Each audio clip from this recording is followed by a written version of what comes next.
Ooh, that was a little bit loud. Good evening.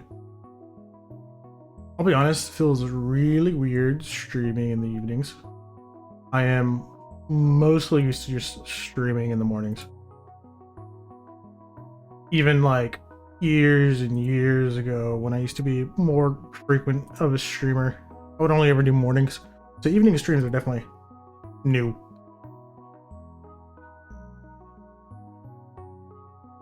All right, let's go ahead and move over to this scene real quick. What is up, everyone? That was a really weird voice crack. For a little bit of lead up into why today's stream is late compared to the past 2 weeks.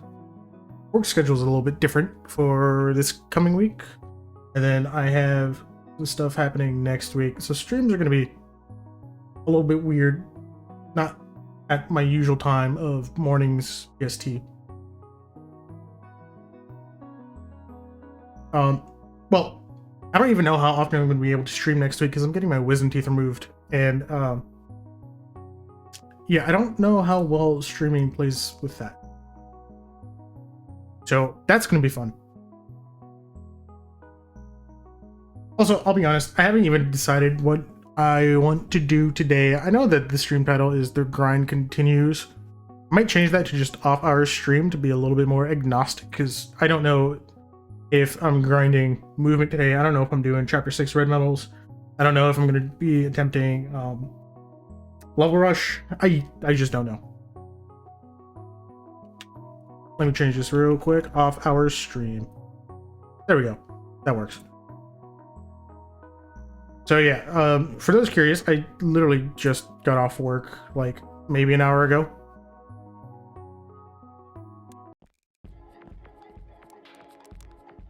So let's see. I think I'm gonna warm up with a little bit of movement first. Dude, I haven't done anything all weekend. I haven't done any grinding here. So this is gonna be rough. This is my D-Rush right now. And boy, do I need it. Hitting a 19, not even an 18. That was a 19. Damn, that's rough. Not bad on that arch. I could play it a little bit closer to the arch. Okay. Also, I have no clue whether or not I sound low energy right now. I feel low energy. Like, I mean, I feel like I'm already a low energy streamer as it is, but streaming after a grueling 8-hour shift also makes me feel even more low energy, if that makes sense. I mean, I say grueling 8-hour shift. I mean, at the end of the day, it's not like I was doing physical labor. Actually, I take that back. I was. For like the first 2 hours of my shift, I was gardening. For context, I am an IT professional. But the first hour and a half of my shift, I was gardening. So yeah. But no, most of my job is not physical labor, or at least not physical intensive. So I don't know if grueling would be the right term, but I tell you what, having to re-image about 20 laptops to Windows 11 and then making sure they're all updated and everything, ugh, sucks. Like, there are probably ways to make it suck less, but yeah, I don't know. I just hate Windows updates in general. I don't like the way Windows handles it. They are so jank with whether or not they take you all the way up to date or not. The amount of times that it told me, oh yeah, we couldn't find any more Windows updates, just for me to hand it off to my coworker to apply the finishing touches that you needed to do. And he would get back to me saying, yeah, these didn't finish updating. Like, man, dude, I hate Windows updates. Also, I was on like the best early level pace of my life right there. I hit the most insane arch boost, and to just mess it up on that second arch is crazy. Who knows, maybe my hatred of Windows is what gives me the good runs. Whenever I yap, I get good runs. So let's just continue yapping. But yeah, so I would say a good 6 hours of my workday was spent doing just re-imaging and updates. Not the most exciting thing in the world. That could have been way better. I ended up doing like an S curve into the goal.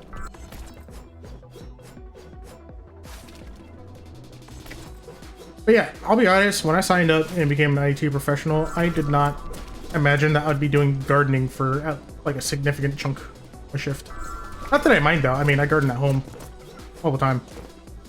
So it's not like I was complaining. Ooh, okay, I didn't want to reset that actually because that felt like some pretty good pace. Not PB pace, mind you. But it felt like pretty good pace. I definitely would have lowered the session PB considerably there if I just finished it. You know, considering that this is my D-Rest right now, I am pretty glad with how this has been going so far. Pretty good runs, pretty good runs. Also, in case anybody is curious, I actually have CDawg VA's Cyclothon open up on my phone while I'm streaming.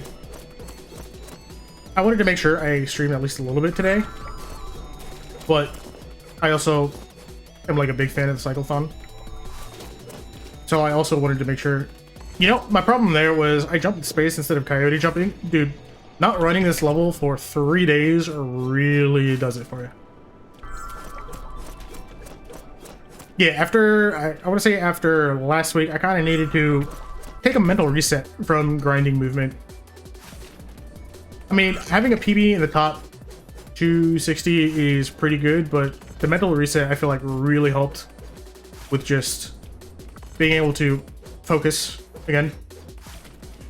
The grind gets pretty grueling, especially when you make the same mistakes over and over again, so having a small break to just reset, let everything sink into muscle memory helped a lot. Because I've been hitting some pretty banger runs. I haven't finished any of them, mind you. But my consistency feels pretty good. Okay. So yeah, as I was saying earlier, I don't know what the plan for today's stream is. It might just be hanging out, it might just be chilling. It depends. I'm not feeling incredibly tired today, but that's because I had coffee about an hour ago. So, who knows what I feel like doing.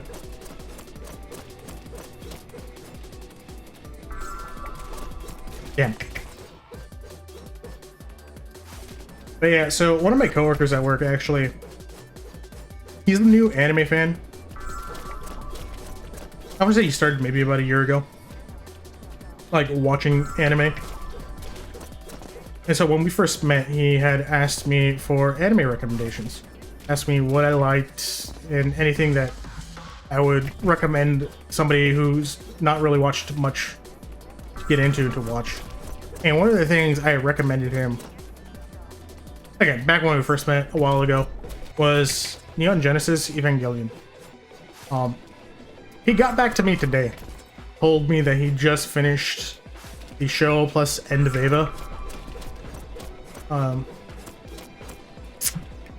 He doesn't know whether or not it's his favorite anime or if it's his second favorite. From what he told me, he's going back and forth between Attack on Titan and Evangelion. And I mean, I'm just glad that my recommendation was a banger enough that he considers it in his top 2.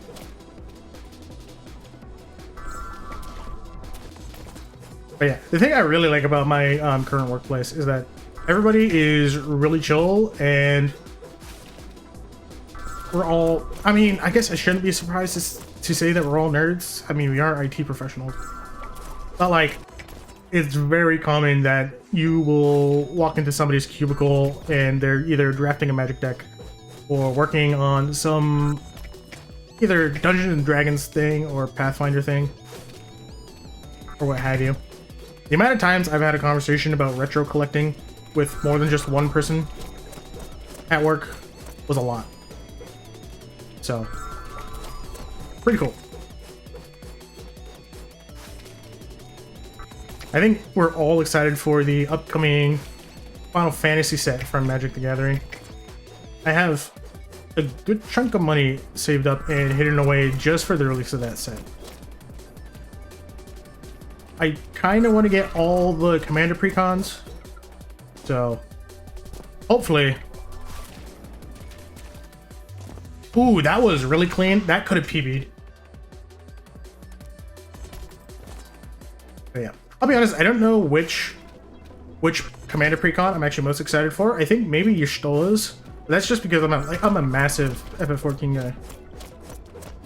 I think it's the game I have the most hours on in Steam. I do everything through Steam. So I don't use the FF14 standalone launcher, I use Steam. Mainly because, well, I'm a Linux user, and Valve tends to have the best Linux support. Also, I think I might have gotten into FF14 before I got into Linux. I'm not 100% sure on that, but it sounds about right. Also, for those just tuning in or maybe haven't seen me before, the reason why I'm playing this level over and over and over again is I'm currently grinding for a better PB on this level. I think my current rank is 259 out of... Actually, I can check. Yeah, 259 out of 400,000 people who have completed the level. Or, I don't even know if you could call this completed if they're all like 15 minutes on the dot. Maybe they just timed out on the level. But yeah, I'm grinding for a better time. I was talking with the world record holder for this specific level, and he told me that my strats should be able to hit a 17.5, which would be 17 seconds, 17 and a half seconds. Anyways, my current PB is 17 seconds, 17.78, I believe, is my current PB. So I'm looking to shave off another 0.2 seconds, maybe 0.28, depending on whether or not I can hit like a high or low 17.5. I don't know exactly what rank that would put me in, but essentially I'm doing some high level competition on, trying to get good. The ultimate end goal is to do full game runs, I think. Full game runs and run more levels than just this. But right now, this is kind of the thing that has my infatuation when it comes to this game.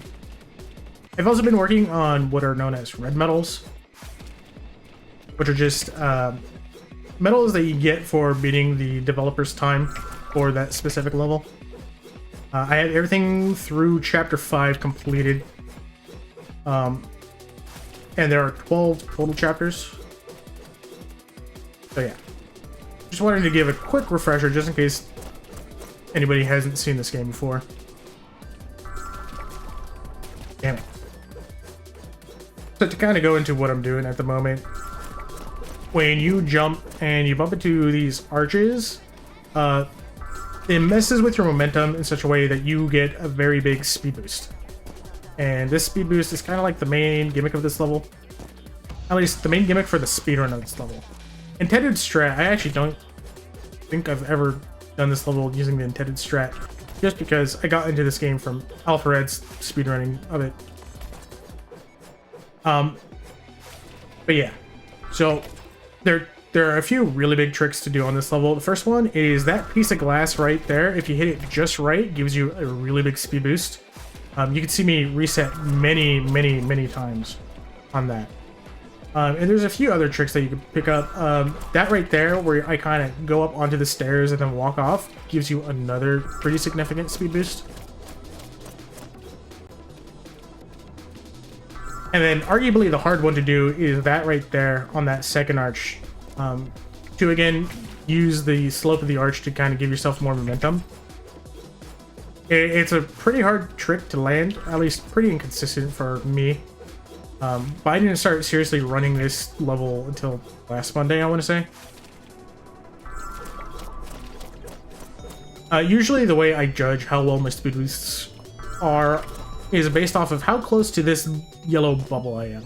The closer you are, the yellow bubble always moves at the same speed. So the closer you are to it, to get a run, the faster you're getting, essentially.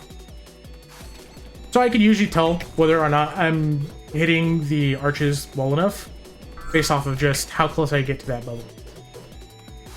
It's why you're going to see me keep constantly resetting here, because if I don't hit the speed boost and I don't hit the arch right, I'm not going to be terribly close to that bubble, and I'm just going to be behind my PB.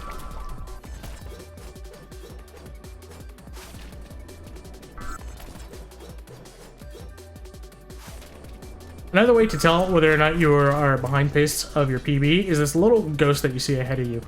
I think it's like a 1-to-1 replica of your PB run.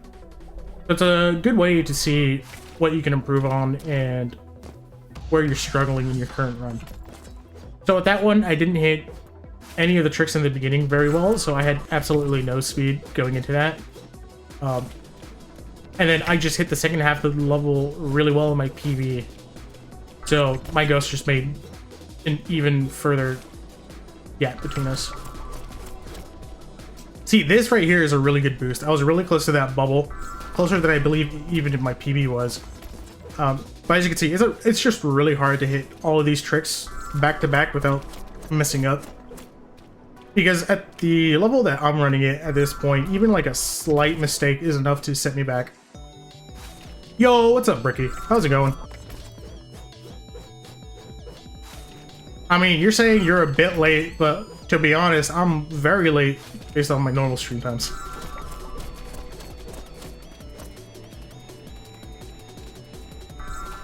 Alright. Ooh, hit that pretty well, but overshot that plank just a bit.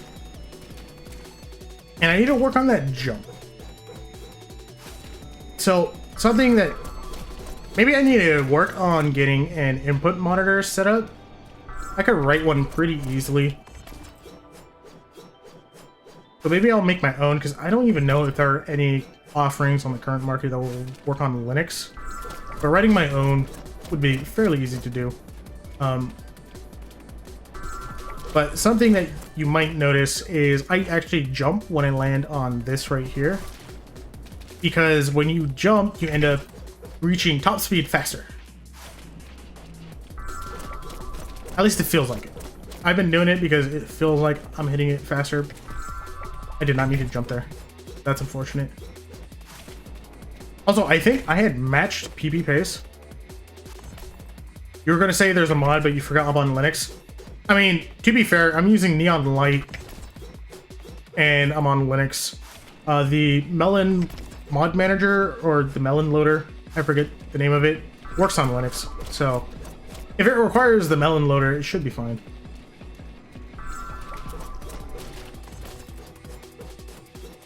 But also, I could write my own input display that's just agnostic of game.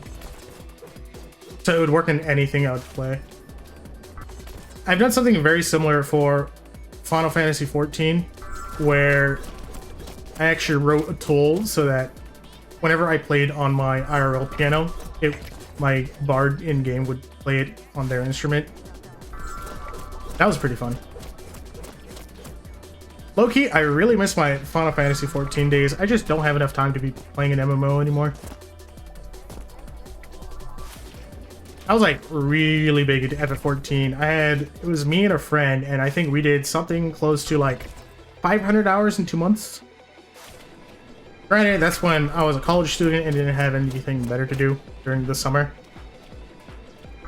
But yeah, we went crazy on Final Fantasy XIV. I haven't really gone back since because Free Company drama happened. And the Free Company ended up splitting into 2 or 3 different Free Companies. They're just a lot. Mainly because I kind of sat out of most of the drama. I wasn't involved. So watching my friends get split up into like different guilds and then not really interact with each other anymore made it really hard to interact with all of them.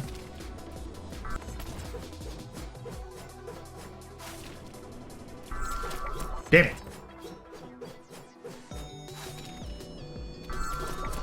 I will say I'm a lot less tired than I thought I would be, considering I am streaming after work.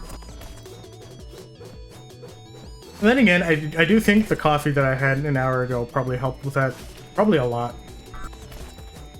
I just hope it doesn't eat into my sleep, because that would suck. Yeah, that was like really bad. I bonked onto the wall there, and I'm still PB pace. Kinda crazy. I guess what that goes to show is I'm getting much better at hitting that first arch. Okay.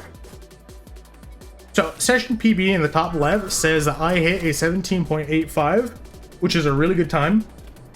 And it's like just a little bit off my PB, which means that I'm kind of on fire right now. I just have to lock in PB. Right there, 17.9. I'm starting to get my average time down, which is really good. Again, the time I'm aiming for is I'm trying to beat 17.78.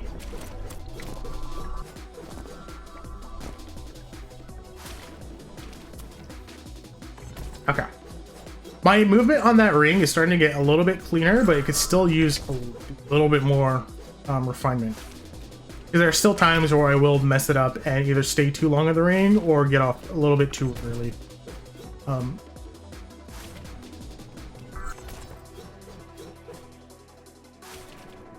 Here we go, speed boost. That was a bit of a bad arch boost. I bonked and I didn't get enough speed. That's fine. I'll still finish out. That was really good arch movement. If it hadn't been for the fact that I messed up the earlier part of that level, like, that would have been a really good time. So the goal on that ring is you're aiming to be on it as little as possible, but you're trying to generate as much momentum from being on it as possible. It's a little bit of a give and take situation. For those of you that don't know Neon White, staying on the water gives you a speed boost, and the closer you are to the edge of that ring, the more speed you're going to generate. I still don't understand the mechanics of that, which I probably should do like a deep dive into how that works, because it'd probably help with a bunch of the levels that have you running on waterways. All I know is that staying on the edge of one of these waterways, you generate more speed than if you were to stand in the middle of the waterway. All right, I'm honestly hitting some pretty good runs, and I'm getting pretty consistent with it.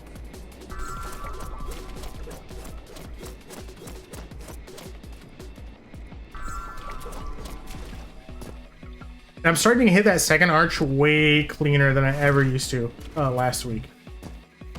And I'm starting to hit much cleaner rings than I used to. The break really did me well. Just letting everything sink into muscle memory. Also learning to just kind of turn off the analytical part of the brain and just let muscle memory take over has been helping a lot. The entire reason why I'm yapping so much is just because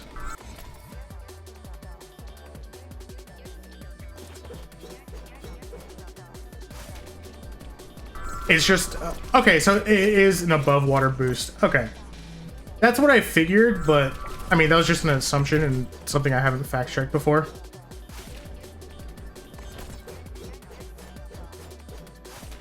But yeah, there were a few times over the weekend, Brookie, that I wanted to boot up Neon White. I'm like, nah, might as well save it. Save it for on stream.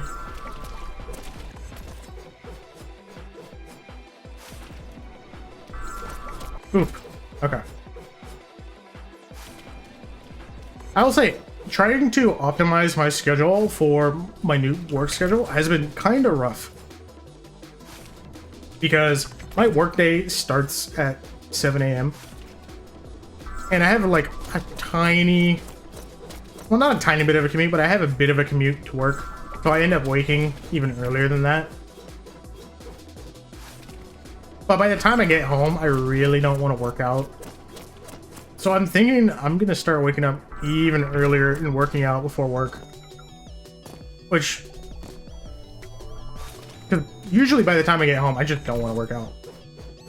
Especially after a day like today, where it was just a bunch of really slow Windows updates, and the entire day was just tiring. Okay. I've been starting to hit this first arch really well and getting so much speed off of it. I don't think it's quite world record pace. The world record first arch is absolutely insane with how much speed and distance they get at the very beginning. But I think maybe watching that back a few more times and just trying to analyze how they hit this beginning part probably do wonders for me. Like this right here, really good boost. I was really close to that bubble. Damn it.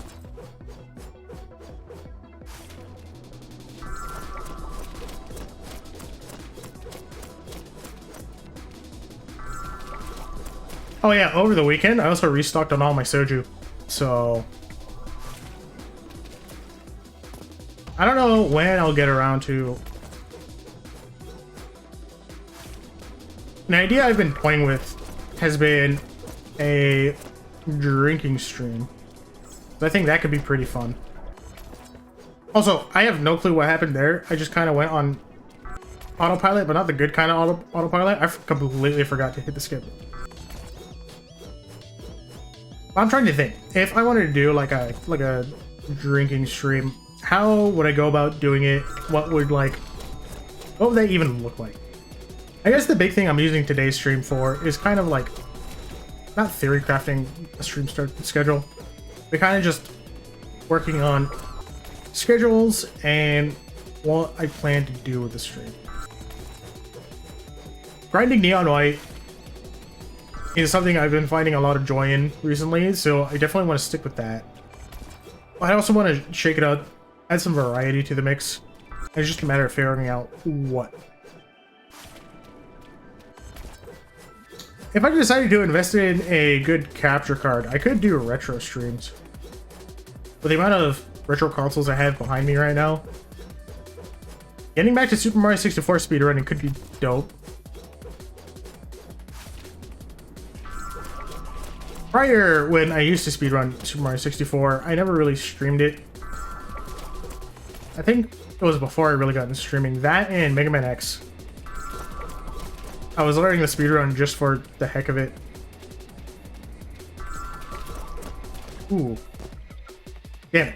That was kind of clean, but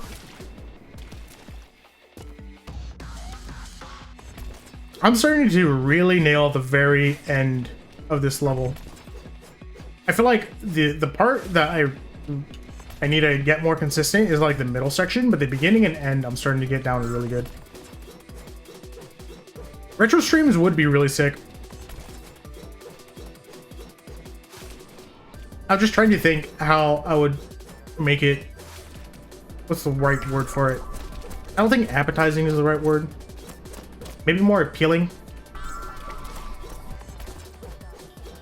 Because I might love playing old school Monster Hunter like Monster Hunter 1, right? I don't know if that's the kind of thing that people would want to watch on Twitch though. Unless I got a group of friends to play it with me. In which case, I think we're in business. Hit the PB. I just keep getting better and better. This was a really casual PB again. And I moved from 259 to 191. A 17.75. Okay, yeah, the weekend did real well for me. I'm really close to hitting the Sapphire too. Alright. I think I can hit that better though. I had a really clean second half though. This is going to be really hard to pass up. At least without really like grinding out and dialing in these strats. Because even this right here, that was a decent first arch boost. And I'm already behind my PB.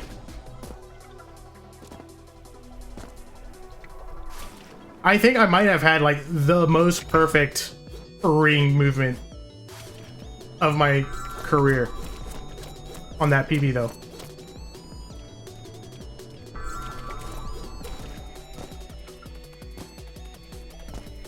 Also, I see you just hopped onto Neon White too, Bricky. Let's go.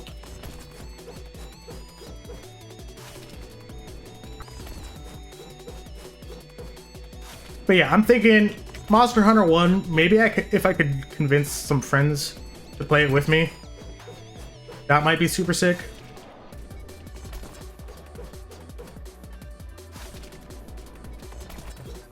I also bought Banjo. I also have Banjo-Kazooie on the N64. Never played the game when I was younger, but I've always been intrigued by it, and I I've spent many a night watching Family Jewels speedrun it a few years back. I'm thinking maybe playing that game would be pretty cool to do. Again, though, I feel like there's not that much of an audience for games. It really just depends. I feel like I say there's not that much of an audience, but there is. Super Mario 64 is still a pretty decent category on Twitch.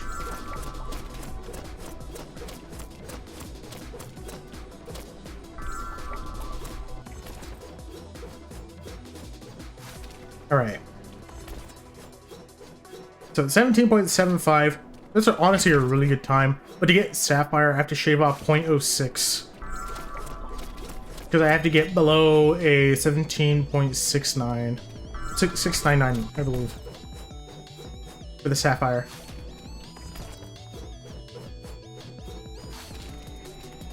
Damn it. Trying to get a little bit inconsistent with hitting this speed boost. Also, something I was talking with a friend about yesterday is the different times where you need to lock in versus let muscle memory take over and autopilot. And I think a pretty good example that we brought up was, for me, when it comes to running specifically movement, I feel like letting autopilot take over and muscle memory take over is how I get my best runs. Because if I am locking in for it, I end up over-analyzing everything and overcompensating for my mistakes. And so it feels like, on average, I tend to perform better on autopilot. But the big difference is when it comes to fighting games, locking in, I perform way better than autopilot. But the more I think about it, the more it gets like more granular than just autopilot versus lock in on like the full run. And it's more that there are specific parts of the run for movement where I have to lock in, and specific parts where I have to just let muscle memory take over. Hitting this trick right here, getting the speed boost off this piece of glass, is something that I feel like I need to like lock in for. But hitting, I want to say, the ring movement, autopilot serves me way better.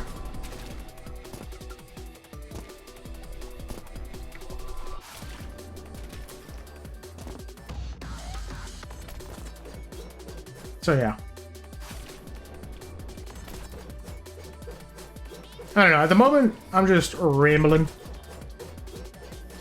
I feel like I ramble all the time anyways, but you're seeing me after work, kind of tired, off like 300 milligrams of caffeine today.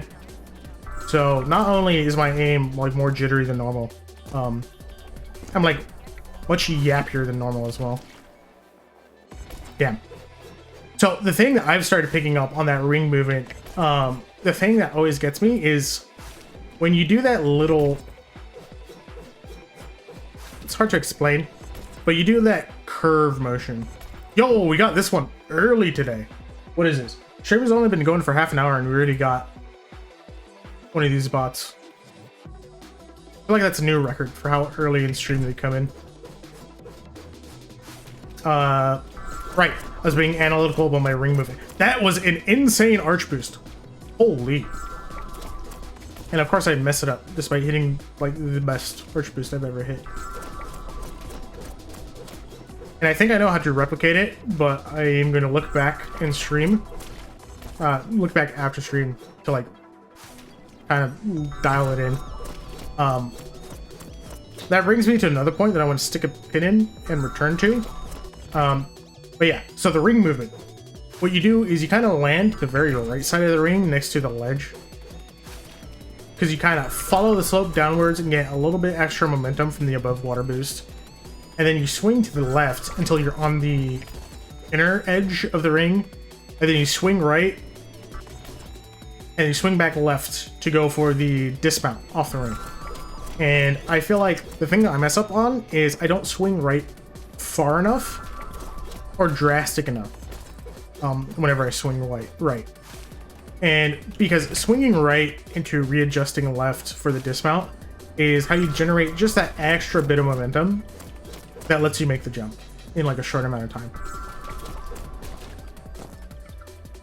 So that time I went way too far to the right because I was like trying to emphasize it. But yeah, the point stands. I know where I need to improve on the level, and that's a lot more helpful than last week where I ended last week, where I didn't know, and I was just like a little bit frustrated with not being able to tell what I could do to improve. But right now I have 2 working ideas on where exactly I need the improvement to get the overall just better speed. So the first one is when I hit that insane first boost, I hit this and then I hit the arch on the left, which ended up giving me just a little bit of extra speed. At least that is what I'm positing happened. I'd have to go back and check after stream. But the thing I wanted to return to is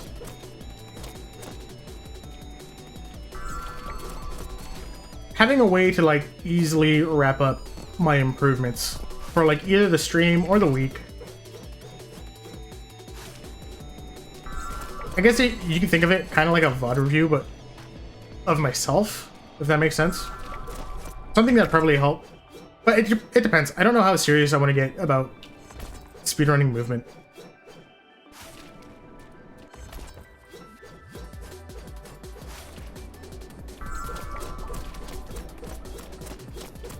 Like, I don't know.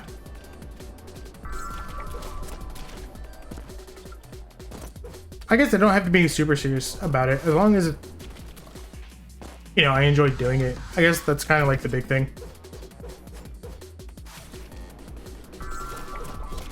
But yeah, being able to do like VOD reviews of myself would probably see me get much better a lot quicker. But it also seems rather boring of an idea to be doing on stream. So, I don't know. I also have to think about how do I want to approach YouTube content. I have an idea for the movement grind, and I've been like workshopping it in my head and a little bit in the video editor. And I'm thinking a small ant style video with like a little bit of narration interspersed with clips from the stream, and just kind of telling a narrative would be pretty sick to do from an artistic perspective or creative perspective, I guess is probably the better way of putting it. Basically, it's been a long time since I've let myself be creative. I haven't really practiced, you know, very seriously for a long time. And so having a creative outlet in streaming and video editing is pretty nice, to be honest. So who knows?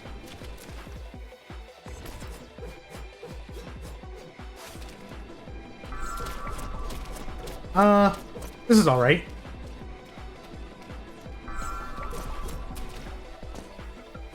I'm starting to hit this really consistent though. Oh, that's right. Something I was working on over the weekend during my downtime is, remember how I said I wanted to make myself a pixel art live 2D model? Well, I've been working on that slowly. I have a semblance of how I want it to be, and I've been making decent progress on it. It's just really hard. Because it's my first time making a live 2D model, and it's going to be my first time rigging one as well. So I don't even know if I'm doing things properly or doing things in a way that's going to make things easier or harder for myself once I get to the rigging process. I'm also working in Paste Spray and not like Photoshop. So like exporting it is also going to be a little bit different. There's a lot that I'm workshopping at the moment in regards to that. Hopefully it turns out sick, but I'm also very aware that my first model is doubtful to be of extremely good quality.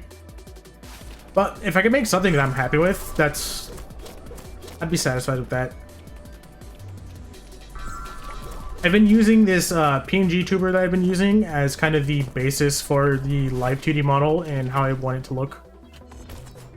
But translating a completely like profile view to a head-on view is a little bit weird, especially in pixel art. Because I don't think I've ever done like a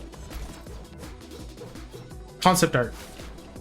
Like I've never done like full-on concept art of how I want this character to look. So most of it is me just doing it on the fly. But to be honest, that's just me with art in general. Damn it. Okay. I keep making the same mistake, and I feel like I need to like actually adjust it mentally speaking. Get it proper. We hit the 1 PB already, but I want to see if I can get this any lower in today's stream. You know, I started off the stream not knowing what it was I wanted to do today, just because day feels weird. Because it feels like my day is already finished, but it's only like halfway through.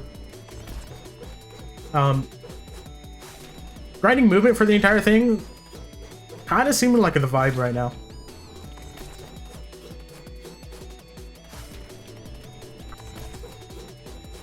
Also, I just took a second look at the name of the one bot that was in chat earlier.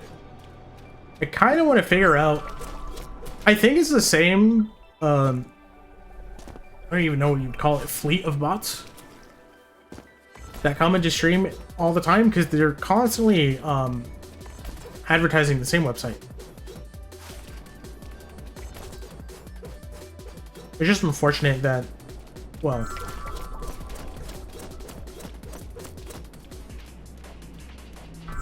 yeah, it's probably all the same hive mind of bots. It's just interesting that they only send one, and it's once a stream. And it's like pretty consistently, like towards the beginning of the stream. I'm pretty excited about the live 2D model as well, but I'm also like a little bit, what's the word for it? Anxious, I guess, about being able to pull it off. Because again, I've never tried to draw nor rig a live 2D model. So it's a lot of first times for me. I also don't think I've ever sat down and like fully designed and like come up with a character of my own. Usually when I'm drawing a character, it's usually fan art of like already existing characters. So having to go through that process has been interesting to say the least.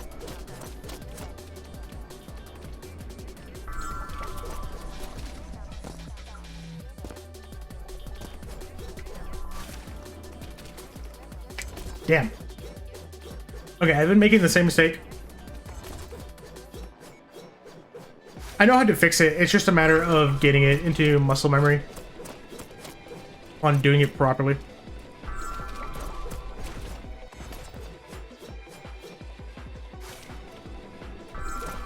Yeah. All right. Also, something I've been thinking about doing, an asset that I kind of want to draw up for stream, is a PB jail asset, which would just literally be my portrait right now, but like behind bars. Because there are too many times where I am on like really good pace, usually PB pace, and then I end up messing up. And it would be really funny if I had an asset that was just like me behind bars for whenever that happens.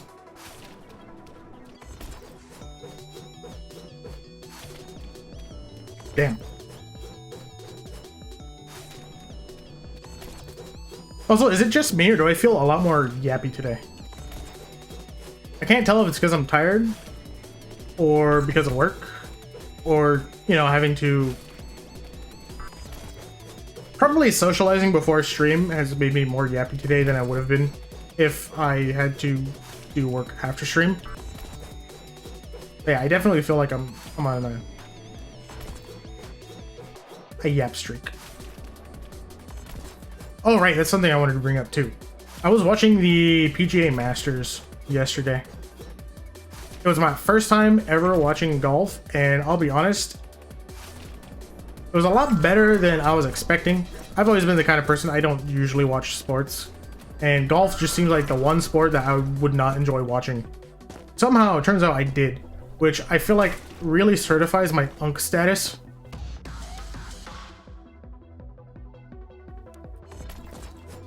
Yeah, see, I had never watched golf before yesterday either. Well, I watched the Masters and I'm really feeling that UNC status. I mean, especially considering I was watching it at my, you know, brother-in-law's place with my nephew right there. So, like, I guess I am, like, an UNC, all things considered. Both in, like, the slang version of the word, but also in that I'm an actual uncle.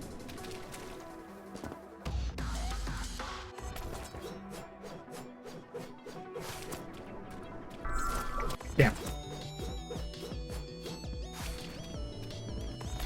The funny thing, though, is, you know, all my friends jokingly call me UNC, and I jokingly refer to myself as UNC.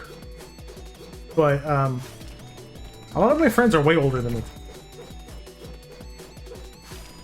And even my coworkers, when they joke about me being UNC status, they're like 3 years older than me.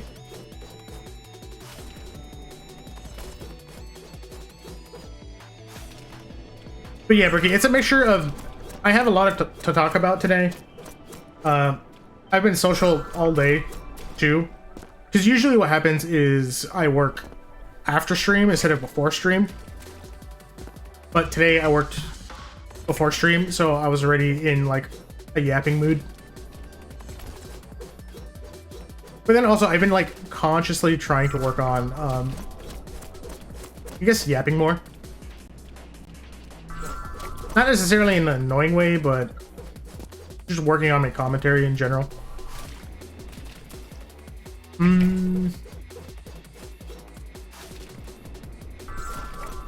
I was very...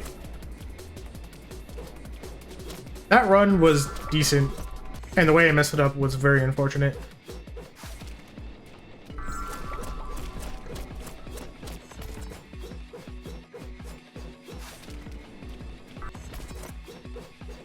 But yeah, one of the things that I feel like I'm most excited about having a live 2D model, though, is I feel like I'm a very expressive person, but in terms of facial expression, I can't talk. In terms of facial expressions. So one of the things that's going to be fun to have a live 2D model for is the times that I will look into the proverbial camera, or just react with like subtle facial things, which will get conveyed much better with a live 2D model than with just a PNG tuber.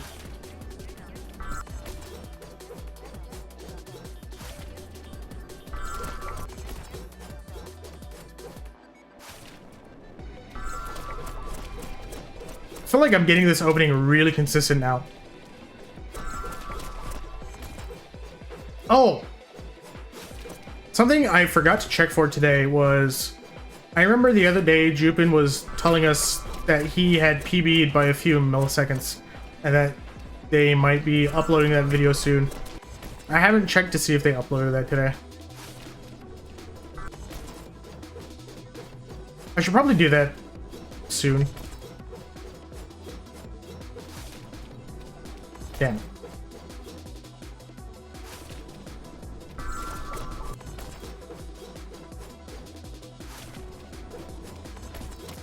I find it really funny how there are times where, like, I'll be yapping, and then I fall silent for a little bit just to punctuate it with a damn. And in my head, I'm saying damn because I just reset on the same trick, like, too many times in a row. But it's probably really funny from a viewer perspective, because they don't get that inner monologue. So just silence followed by damn. It doesn't look like they uploaded it? Okay.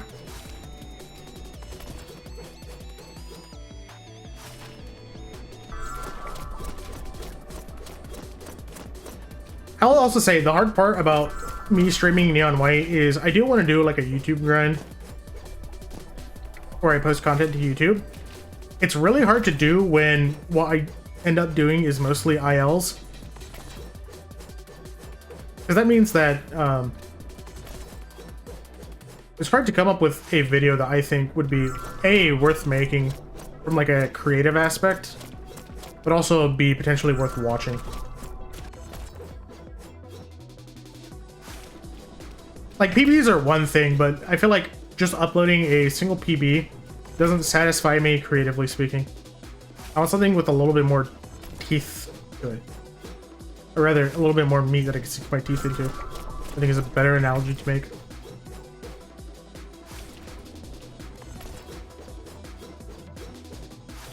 I don't know, something that you could probably tell by just listening to me yet whenever I am on stream about stream and or content related things is that a lot of what I do is kind of driven by wanting to be more creative with something and or make something more creative.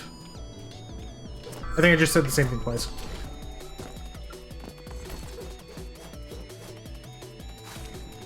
Honestly, probably just a byproduct of having a degree in STEM and most of my life being focused on STEM and not necessarily on more artistic and or creative aspects.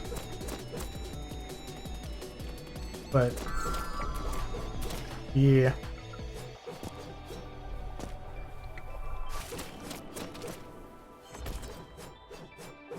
I would say it would be pretty cool if I could find some way to make a like programming stream fun. Not necessarily for me, because I actually enjoy the bog standard. You just amethyst on fireball. Let's go. That's what's up. Which one is it? Which chapter is it in? 3, right? No. 5-1. Let's see. Damn. 16.341. That's really sick. I don't remember this level. What is this level? Oh, this level. Okay, I remember this level giving me a bit of trouble on Friday. Yeah, that's sick. That's another thing that I also need to work on. Is just like finishing all the reds. But to be honest, that feels less satisfying to do on stream. But maybe that's just a me thing. I think I get too much in my head about what I think would be fun to do on stream versus what would not. Because, like, to be fair, I don't exactly think from a viewership perspective it's the most fun to watch me just reset on movement over and over and over again. So who knows?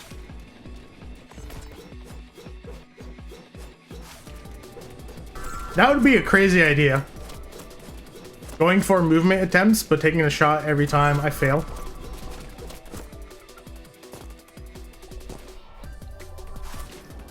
I think that's how you speedrun alcoholism, which, yeah, no, it would 100% kill me. So what about taking a shot every time I flub a PB? Like something that's PB pace, and then I just screw it up. Because it's a lot harder to get a run that's on PB pace than just fail a run in general.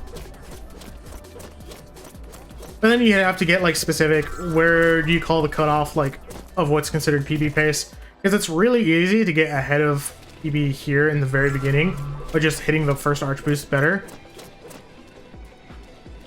But is that really PB pace when most of my mistakes happen in like the middle of the map? I don't know.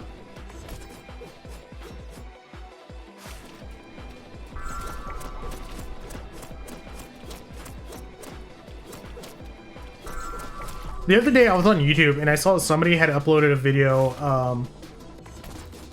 I forget what exactly the challenge was, but it was a challenge of something along the lines of, can you beat Neon White without discarding?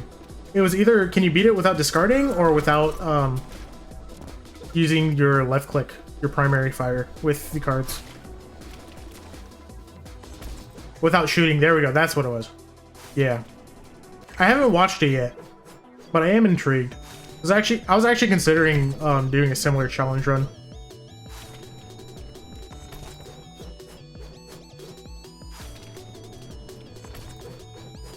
I don't know if you've seen him, but have you seen the YouTuber Any Austin?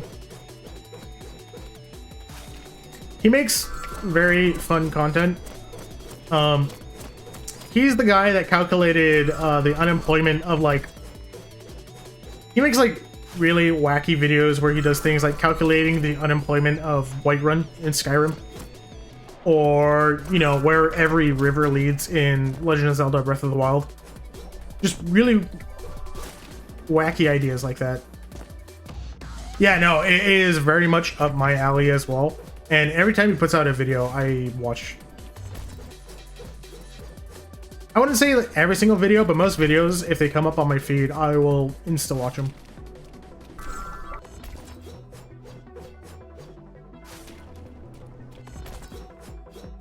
I think he just recently put one up that I saw earlier today, right before I went live, which was titled, "Where do the birds in Red Dead Redemption 2 go?" And now I'm like really curious because that's not something I ever thought about, but now that he brought it up, I kind of have to know. Like, what did the devs do with those birds? Do they just like disappear, or do they actually go and nest somewhere? I feel like the real funny thing is when it comes to me playing games, I usually don't pay attention to like small details like that. I'm not really one to look at the background if the fact that, you know, I only discovered that there was an island floating right there last week is any indication. It's not really my strong suit. But I really love the content, which is basically just paying attention to like small stuff.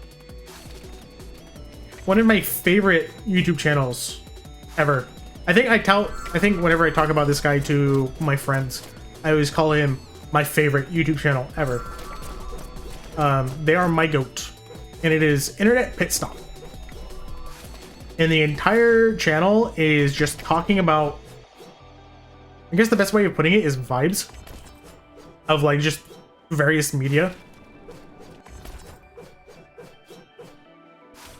He goes through and like talks about the vibes of, for example, Pokemon games or early Dragon Ball and just things like that.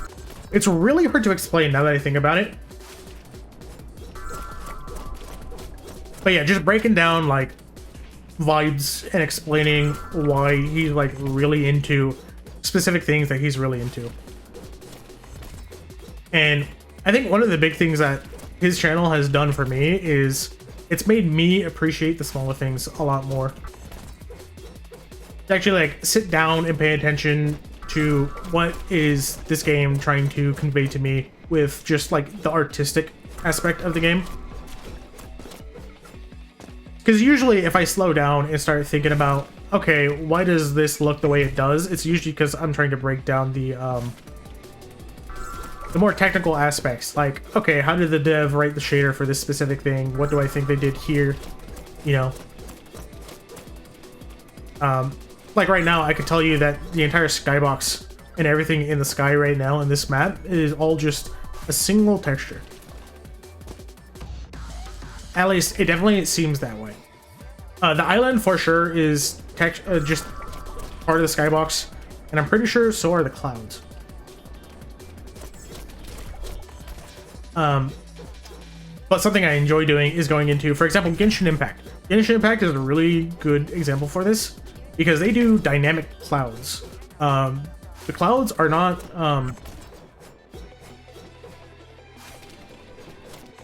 hold on. Let me qualify my statement in that I could definitely be wrong because it's not like I'm some expert in computer graphics, but from my understanding of how things work, I don't believe Genshin Impact's clouds are just pre-made textures with effects applied on them. I'm pretty sure they are generated at runtime.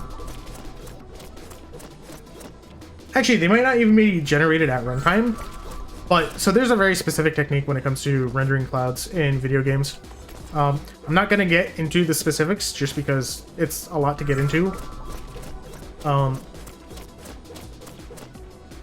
But it involves generating random noise and then doing some nifty math functions on the random noise and rendering said noise in a specific way in the graphics pipeline. I did a very small, for my advanced graphics class, we did something similar, but on a much smaller scale with much lower resolution and a lot less quality than what you would find in something like Genshin Impact. Much less refined, I guess is a good way of putting it. But I don't even think we used volumetrics, and I'm pretty sure... Well, no, I think Genshin Impact on PlayStation uses their volumetric cloud tech. I could definitely be wrong on this, but I remember reading that Sony developed their own volumetric cloud tech for, I think it was Horizon Zero Dawn, and then Genshin Impact on PlayStation actually uses said cloud tech in the game. And then on all other platforms, it uses like a Hoyo built solution for it. Again, could definitely be wrong. This is what I remember reading, but I might have a faulty memory.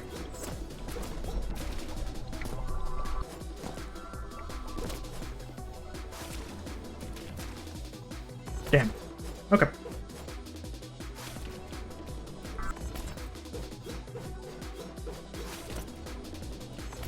Also, I just realized my stream title still says off-hour stream. It probably would be better now that I've decided what I'm doing for the stream to just say PB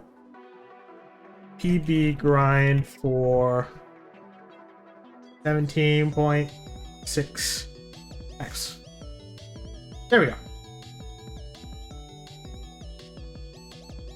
Sorry about the pause. Just wanted to get that settled.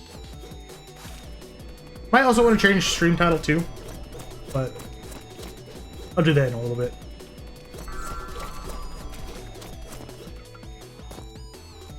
Here we go. Damn. Have all of my runs been losing it right there? I think they might be. I think I need to lock in just a little bit more. I think I might have dipped into the realm of too little locking in and too much autopilot. Okay, that time I just overcorrected though, so like, I don't know.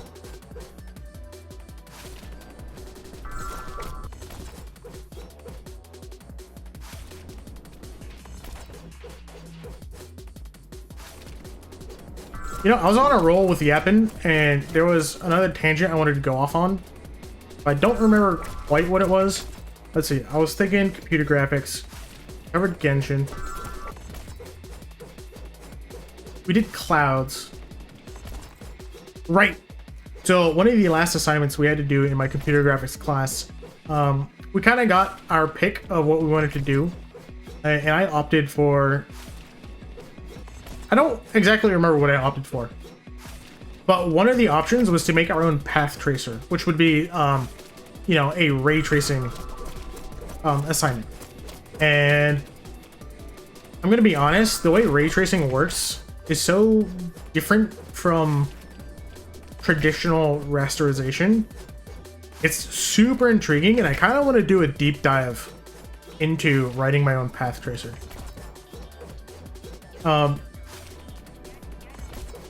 It's just like, I don't know how to get into it without bogging everybody down with like the details and like the technical aspects of computer graphics and like the math. But yeah, it's a really cool thing, and I do want to get into it and just like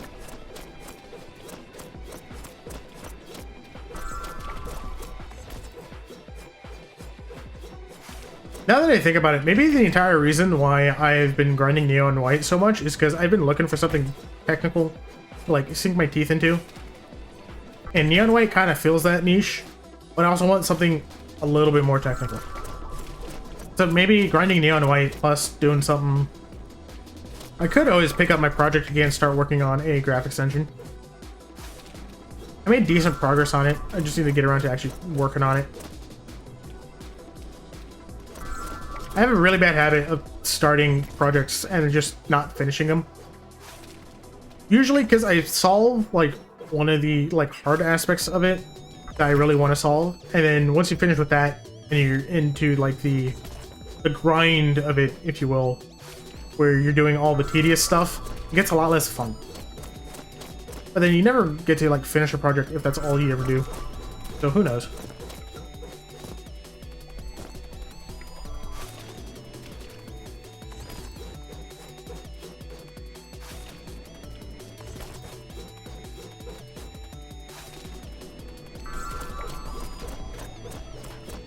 All right, I'm gonna hit 500 runs, and I'm gonna shake it up a bit. Maybe do some red metal grinding. Maybe something else.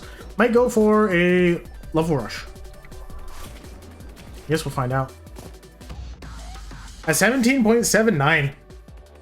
That's actually a not bad time. Only 0.04 off my PB.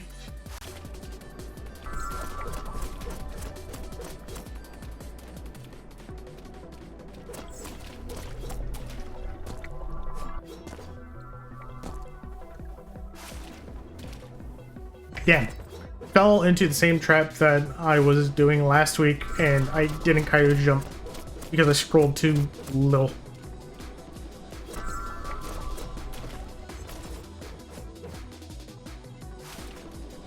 Also, I think I need to edge the rim just a little harder.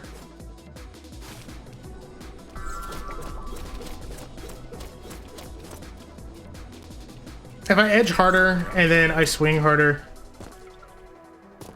I might be able to eke out even more speed off this. Like that right there, I half-assed it. If I committed to... I just think I need to commit to the edge.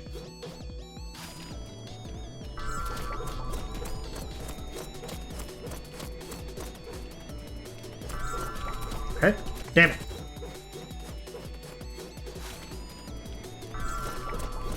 Kind of bad arch boost. I need to hit it closer to the wall than further.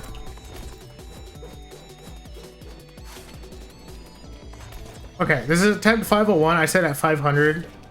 I'll try and shake things up. Well, I have a path to improve. I know exactly what I need to do to get a faster time. And it's just a matter of actually pulling it off. So it's kind of hard to stop. Once you stop, it's really hard to stop. Wait, did I just say once you stop? Once you start, very hard to stop. Kind of clean. PB pace, even with an awful opening. 17.86. Not bad. I was able to pull that closer to PB pace, despite having a pretty bad opening on the level. Okay. Pretty good, pretty good.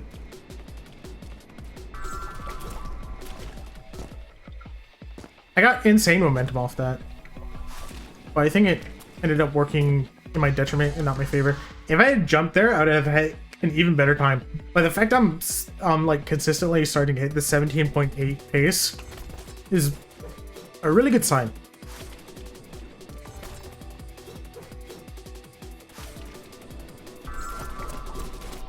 Ooh, really good boost.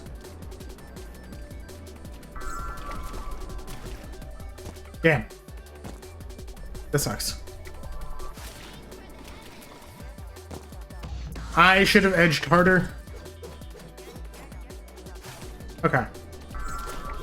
I'm starting to see like significant improvement in runs though. I'm like way more consistent, I say, as I bonk into the wall. The irony of me saying, oh yeah, I'm way more consistent into inconsistency is like unmatched. Every single time I bring it up, I end up messing up right afterwards.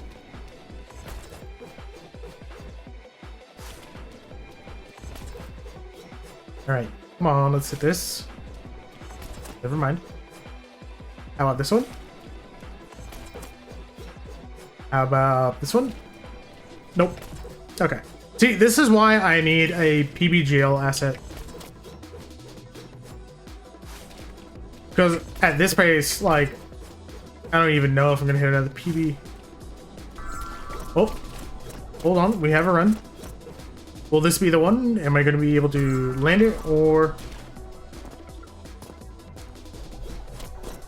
I think when I focus too hard on trying to land it.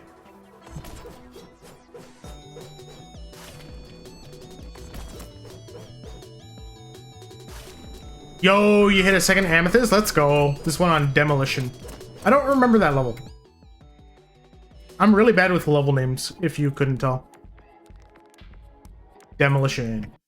It's 5-8. Oh, this level. Low-key, really loved the red metal for this level. The red metal for this one is real fun. But damn, 6.5 seconds for this. That's crazy. I really want to do the Emerald grind for it too. It's what, 7.099? That's not bad. Yeah, that level is probably my favorite one in Chapter 5.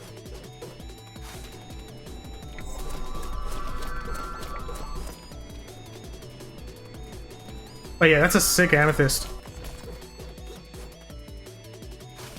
Are you gonna end up going... Are you trying to get all amethysts right now, or are you just doing, like, specific levels?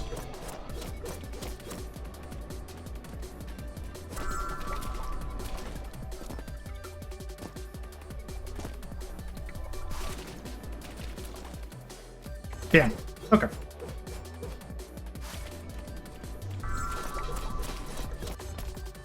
Just doing fun levels? You're still working on Emerald Sweep? Gotcha.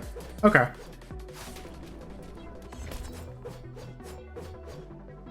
$80 out of 121. Damn. I don't even know what I'm at for my reds.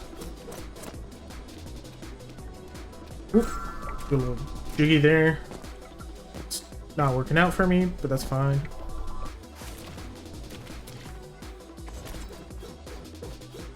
So I feel like I have an idea of how the movement on that ring is supposed to go. But I also feel like I might have made a few bad assumptions about it. Or misplaced assumptions, rather. Not necessarily bad. Because I keep doing things that I think would be better movement, and it ends up not working out, but I can't tell if that's just me not performing it well, or if my initial assumptions about how movement is supposed to work is not how it's supposed to work.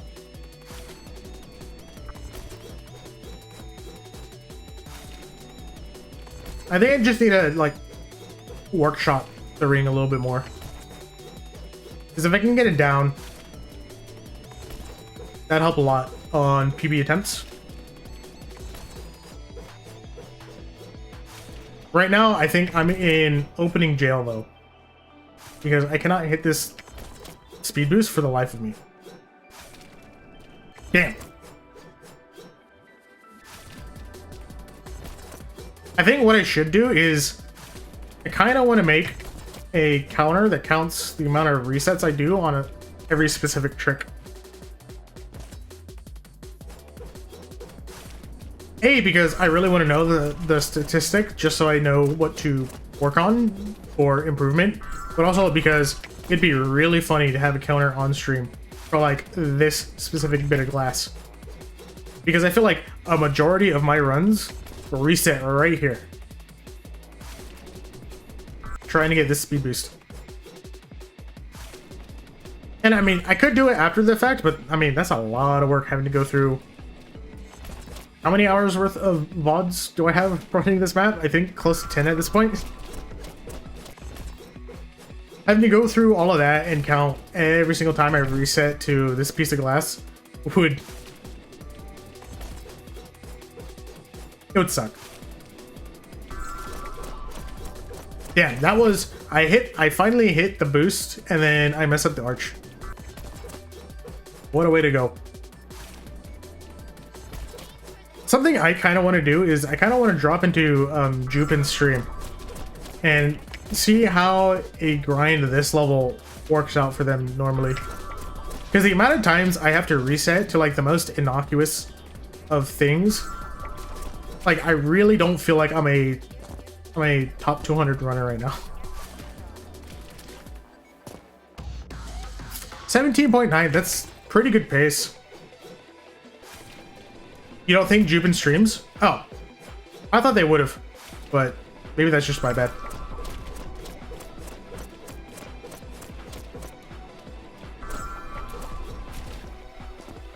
Wait, I thought they did. I thought I pulled up their stream and I saw a recent broadcast from them. Not that they were live, but that they had a recent broadcast going from like a few days back.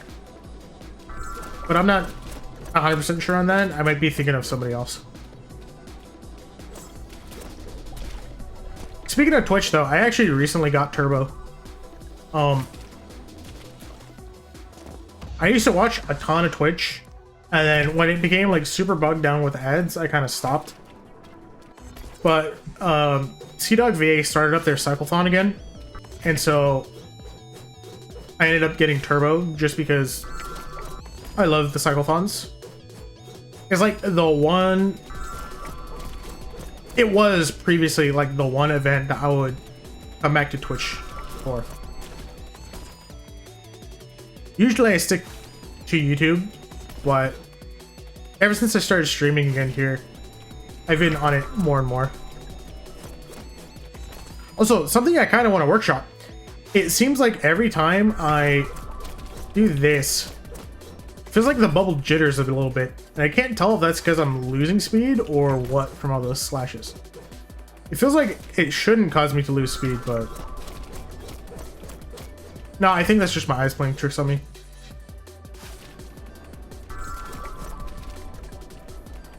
Alright.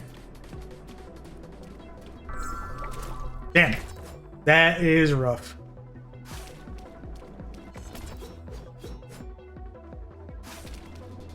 Let's see, we're at almost 600 attempts so far today. It's not bad. 32 completed. Hit a PB once. My average completed run is like pretty good pace. You know, once Zilia figures out that my average run is faster than his PB on this map, I don't even know what his reaction is going to be. He and I have both been like so busy the past few days that neither of us have really talked much Neon White with each other.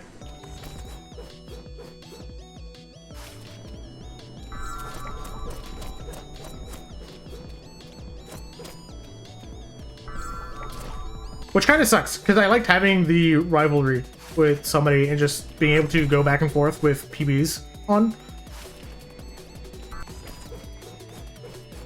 But at the same time, I also know that things get busy. And especially if you have like multiple stuff going on, you're playing multiple like grinding games, it can be hard to commit to all of that all at once. Yeah, life really is like that sometimes.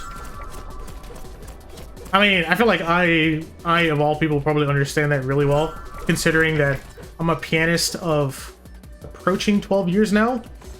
And just life gets in the way of being able to practice as much as I want way too often. Either from being too busy or just not having the drive to do something. Because I'd say out of the 12 years I've been a pianist, I've probably only practiced seriously for about 6 of them.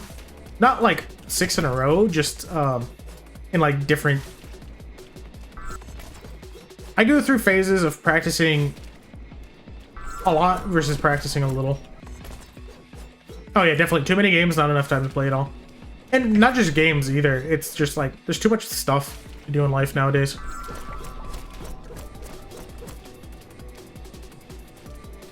Like, especially when you're still in school, having to juggle between work and your just like hobbies and then also school at the same time can get really rough.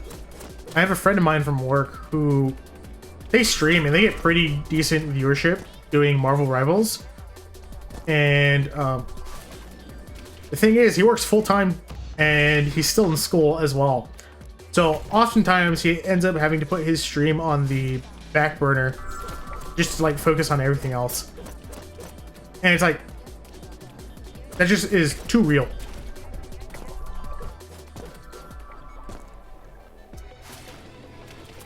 And it's hard trying to play that priority game because I don't know, it's just hard. There's always an opportunity cost involved with how you prioritize what you do with your life. And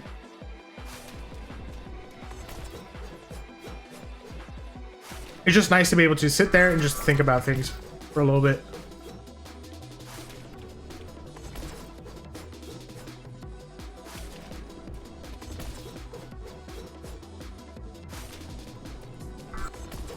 Speaking of, I was talking with him, and apparently he used to hold the world record in trying to remember the game. It was one of the Backrooms games, one of the multiplayer ones, which doesn't really narrow it down. Was it Backrooms Apprehension? No, I don't think. Basically, he had the world record for quite a while on one of the Backrooms games. Him and a buddy, they would do the pop runs. And I think they set it about a year and a half, almost 2 years ago. But even now, when you go to the leaderboards, I think they're still like 9th place, I want to say, roughly. Somewhere around there. Which is a pretty sick time.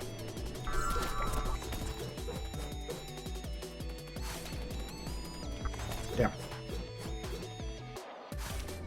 But it reminded me of my days. I'm actually on the leaderboard for Link in the Faces of Evil, which is a really old Legend of Zelda game.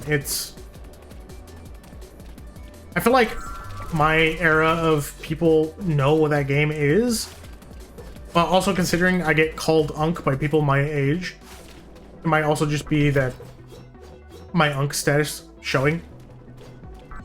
But essentially, Philips came out with what they called the CDI, and it was like a specific type of CD player that came out, I want to say in the 90s. And Nintendo had a deal with them, and they made 2 licensed games for the CDI. Not Nintendo, other devs made it due to the deal with Nintendo.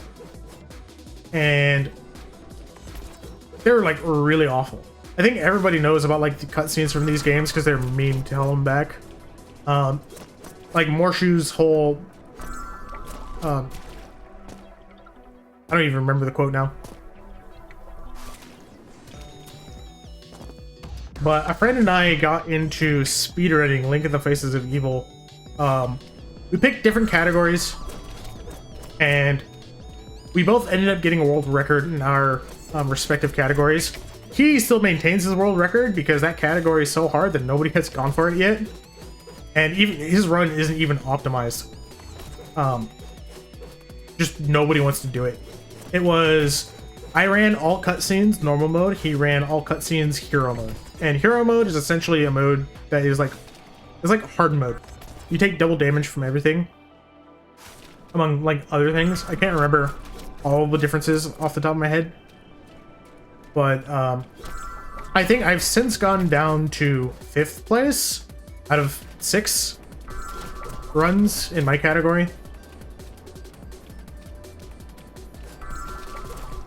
I could always return to that game.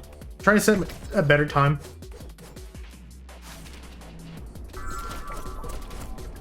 In fact, I still think I have the highlight of me hitting the world record somewhere on the stream. I just have to go back and like republish the VOD.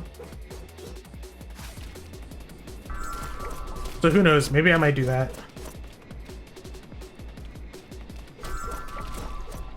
You know, that could be a very fun idea. Just reacting to old me from like, man, how old is it now? 3 years ago? 4 years ago, maybe? It was like early pandemic that I was doing those streams. I want to say that stream is probably from the like February or March of 2021. And if so, like, ooh, that's crazy old.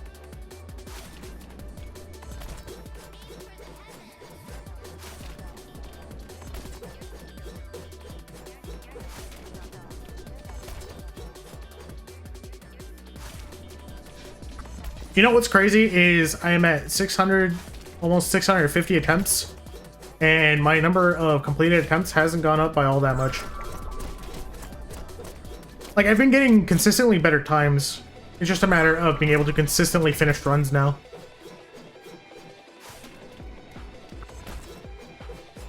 But like whenever I finish, I tend to get around the 17.8 mark, low 17.8, which is good. That means that I'm getting faster, consistently faster every time I finish a run. Well, I just have to get more consistent at actually finishing the runs.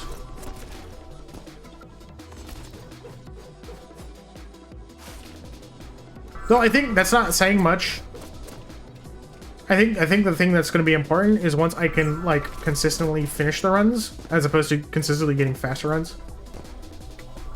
Because with the way those stats work out, what you end up selecting for is just how much better you've gotten at pulling off the strats and not necessarily consistency.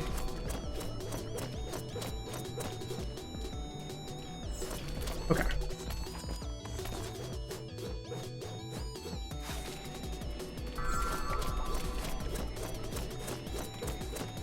One of the things I feel like I kind of want to work on is I feel very dry, if that makes sense. Dry commentary, somewhat dry humor. Like, I don't mind the fact that I'm low energy, but I do wish I could be a little bit less dry with my commentary.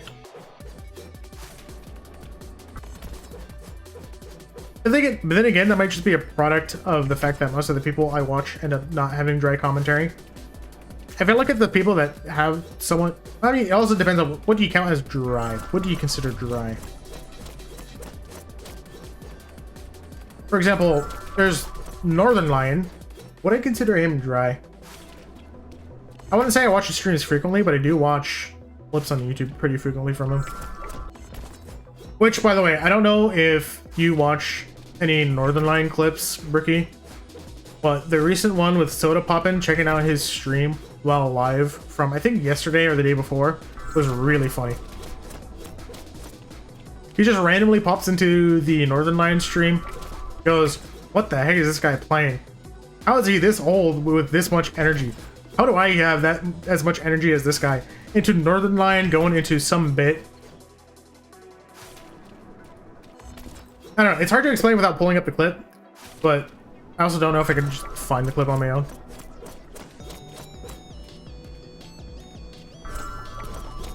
Ooh, here we go. This is decent. And of course I make the classic blunder.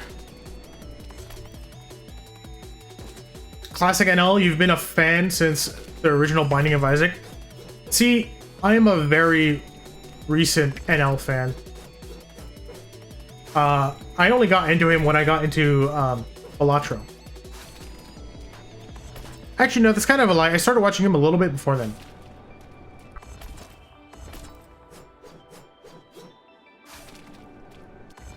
Yeah, I got Balatro, and then I think I did something like 40 hours in about a week and a half in the game. Yeah, I was hooked. I was hooked.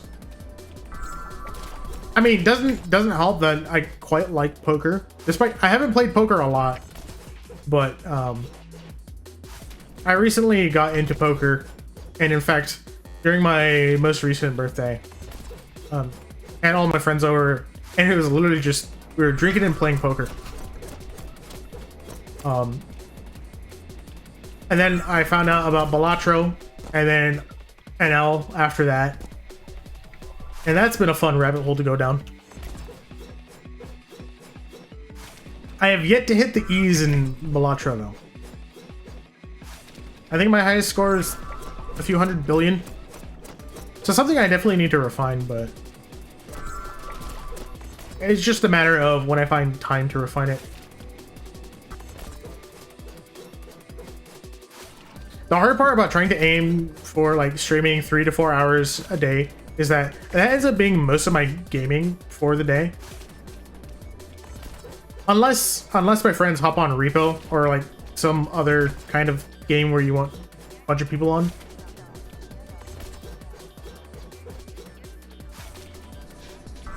Which I'm okay with. I feel like I'm at that point in life where I don't have to like derive all of my self-worth from how much time I put into games. But when I was younger, I was definitely that kind of person. Also, PB jail right now because that was 100% PB pace. I don't know if it was quite 17.6 pace, but it was definitely PB pace. And I royally screwed that up. Ooh, hold on. Dude, that was fantastic edging right there. I don't know how I got that much momentum from that small of an edge, but...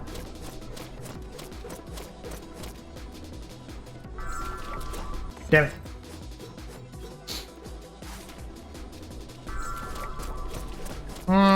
No, that's a reset. I feel like I'm at that point where if I don't hit a perfect beginning, it's kind of an instant reset for me. Because in my PBs, I have such tight second half of this level that if you're behind by even a little bit in the beginning, it's hard to make up the distance.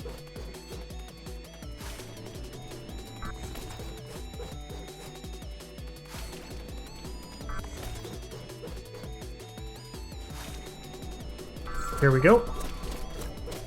Can I get on that good of a PB pace again? We'll find out. Answer is kind of. I'm slightly behind PB pace.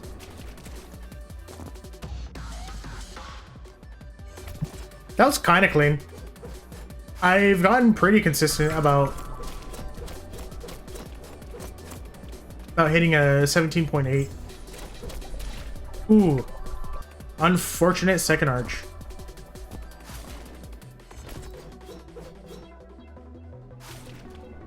You know, every time I talk about edging the ring,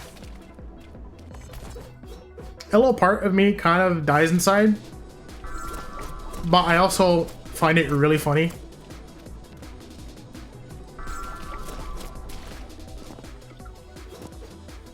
It's an interesting dichotomy. It's the whole there are two wolves inside of you. Also, I don't know why that sometimes happens. I hold space throughout the entire thing.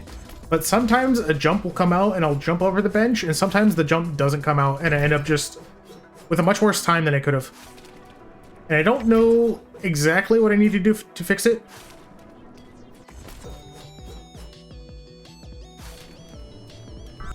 Okay, now that I have my mind thinking about it, I can't like stop thinking about it.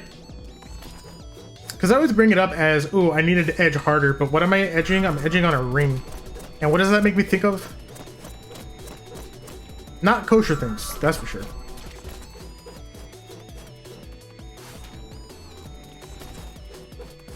And now it's hard to focus on the run.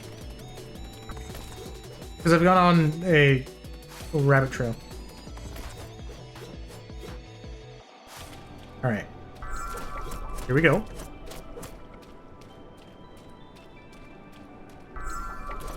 Damn.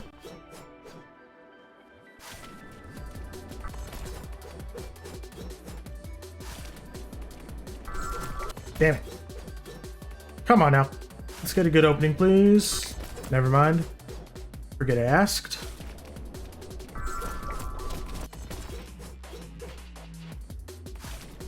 Also, I really need to readjust my glasses right now. But I'm like in such a flow of just resetting attempts that I haven't wanted to like...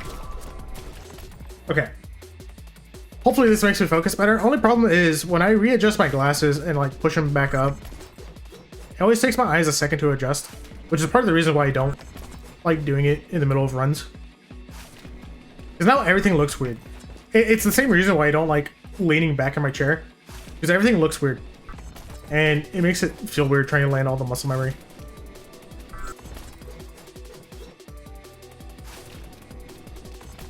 Also, I'm starting to hit that point of, you know, when you say the same word over and over and over again, and it starts sounding like really foreign to you, and you have to start questioning, is this even a real word? I'm starting to get that, but with visuals and like that very beginning of this level.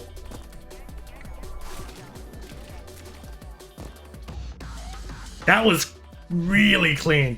That could have been, I don't know if that could have been PB, but with a little bit tighter movement on the ring, it could have been a much better time. But yeah, this beginning part of the level is really starting to like mess with my head. The visuals of it, that is. All right. You know, maybe what I need, maybe I need to swap to different music instead of listening to this music. Considering how long I've been grinding this one level, I think we're approaching 13 hours just on this level alone out of all my playtime on this game. Might be time for custom playlists.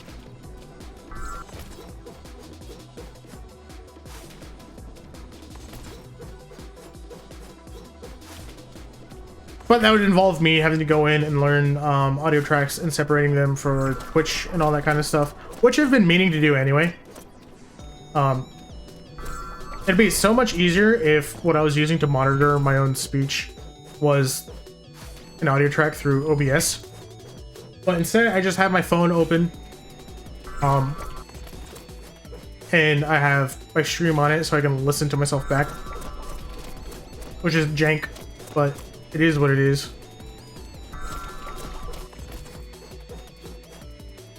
Also, I also have CDawgVA's stream open on one of my monitors. I haven't tabbed to it yet to actually like watch the cyclothon, but I do have it open.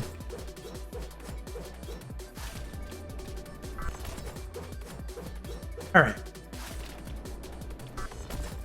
I want to see if I can get another PB tonight.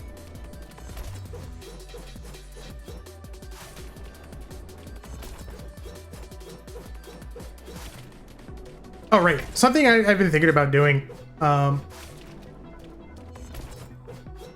It would be kind of cool to do like a weekly progress recap in terms of this level, or just Neon White in general. Something where I can kind of show off, hey, this is where I was at the beginning of the week versus where I ended the week. So like, let's say I hit a really sick PB, ended getting down into the 17.6 range by Friday. Being able to compare, hey look, on Monday I set the 17.75 and this is what it looked like, versus Friday this is me setting a 17.6 something. That'd be kind of cool. I feel like it would help motivate me too and show me that, hey, this amount of improvement could happen in such a little time.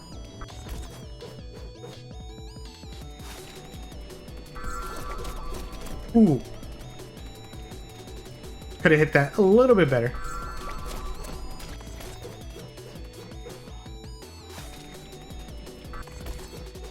Oh yeah, Bricky, I'm pretty curious. What do you think about this time slot for the stream? I really like morning streams just because I feel most productive in mornings.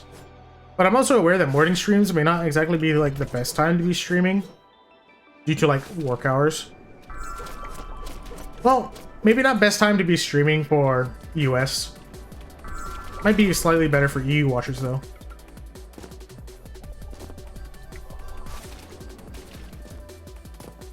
That was a clean coyote, but again, I missed the jump, which is unfortunate. I need to figure out what makes that not come out sometimes.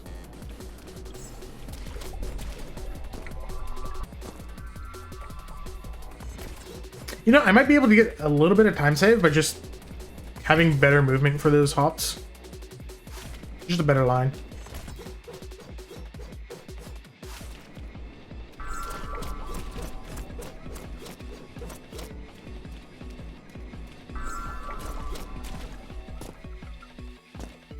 Okay. Damn it.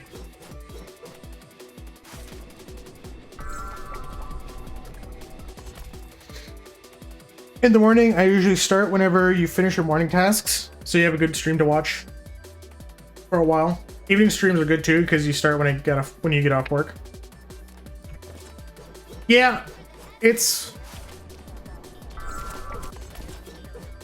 something that I've been debating myself, just because, like, I don't know. Morning streams have been what I've done for any time that I've streamed. I feel like I've tried my hand at streaming plenty of times throughout the years, never as consistently as I have now. but back in my Overwatch heyday, I would stream the competitive grind. I think I only did that for about a week and a half though. Back when I was speedrunning Link at the Faces of Evil, I would also do it in the mornings. And that was just a few years ago. And then now I do mornings. It just slots really nicely into my morning routine. But it also means that if I have anything come up, like, oh, work changes my schedule for a little bit, it's a lot harder to slot into my routine. I don't know. I think it might be worth trying out different time slots just to see if I can find one that really works for me, or at least try them all out before I decide I like one more.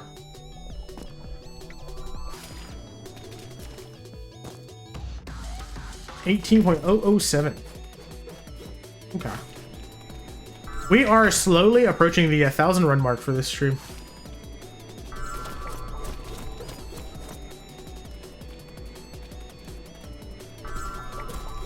Damn it. All right.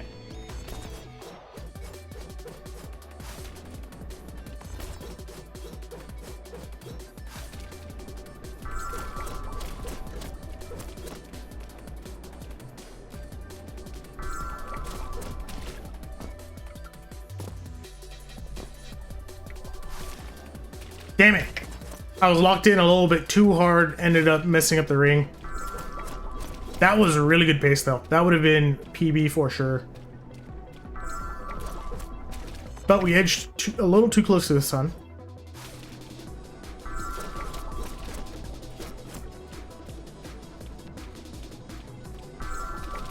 Okay. Ooh. Kind of messed up the second arch, but it's fine.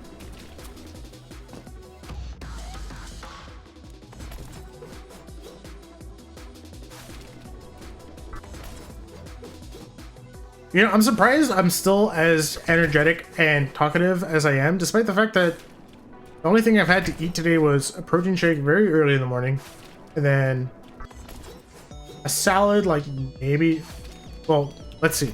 I started stream almost 2 hours ago. So a salad about 3 hours ago.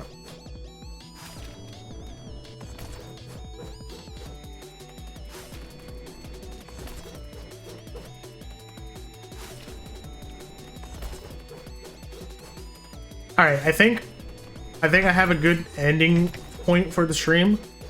If I hit another PB, that's where I'm calling it for the day. Do I want to commit to that? I have a really packed schedule this week. Do I want to commit to a possible endurance stream right now? It's very tempting. I'm not gonna lie. It's very tempting. I'm like really feeling it right now, so I really want to do it, but I also don't want to hard commit.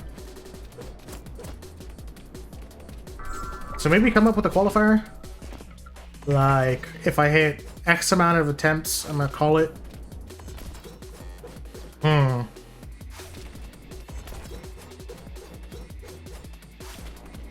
Yeah, see, but the hard part is the risk of screwing up my schedule is really enticing.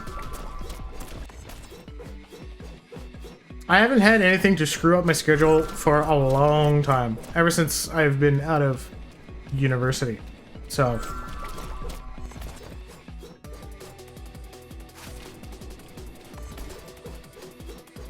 but then again, I am trying to wake up at 5 o'clock tomorrow morning because I do want to work out before work. Ooh. I also want to get a workout in tonight before I sleep because I didn't work out today. Decisions. We'll see. I'll have like a hard cutoff of about 4 hours. I'll commit to that. Either another PB, or if the stream hits 4 hours, that's when I'll cut it off.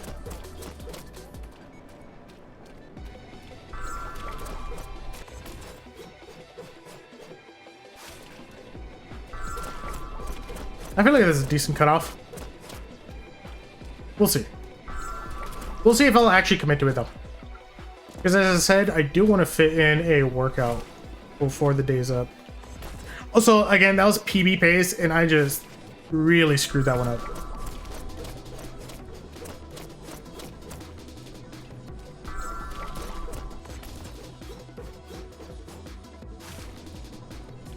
Also, I see a bunch of my friends hopping on Siege right now.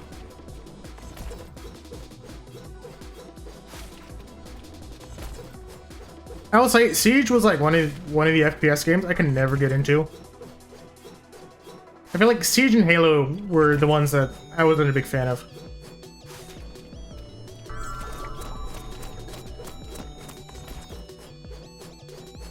Actually, I don't know if I would say I wasn't a big fan of. I liked the idea of Siege, but I didn't exactly like playing Siege. It's probably a good way of putting it.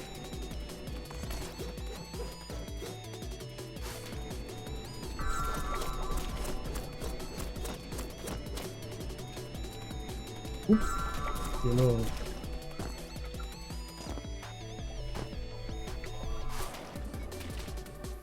Ooh, okay.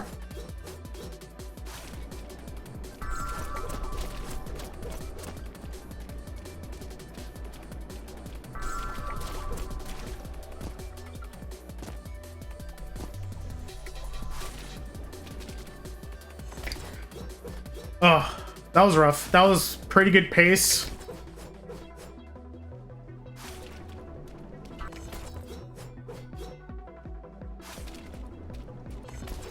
I would say, thankfully, I have a pretty good mental. Or at least, relatively speaking. I don't know if you were to compare me to others, how good my mental game would be. And just not falling for, like, mental traps.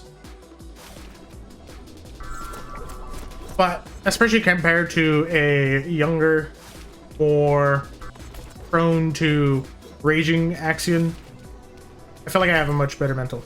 Back in my Overwatch days, ooh, it was real bad. It was real bad.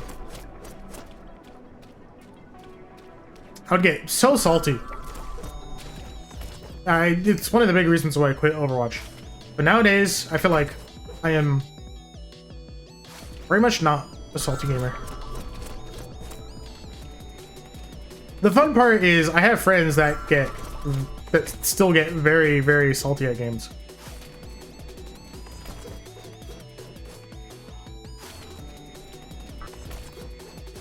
But I think there are two main things that I did to really help with that specific issue. One, I quit Overwatch cold turkey. I think I've come back to it maybe once or twice in like the past 6 years, but for the most part, I don't really touch the game anymore. And then the other was I started playing a lot more with some of my friends who don't take anything seriously. Like, you could be playing the most competitive game of your life, and they would still do everything they could to troll you. Which helped me take things a lot better, I guess is a good way of putting it. Made me a lot less salty.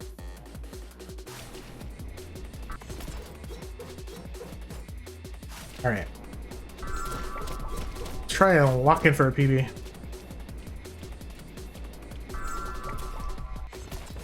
Never mind. That wasn't it.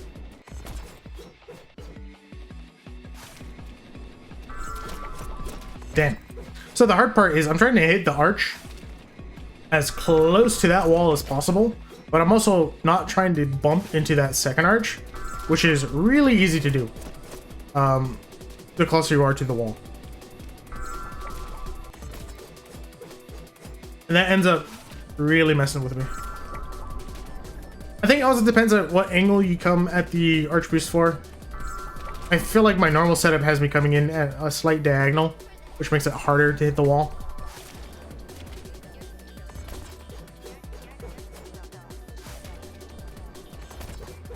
I think I need to move a little bit more forward first, and then maybe same issue here.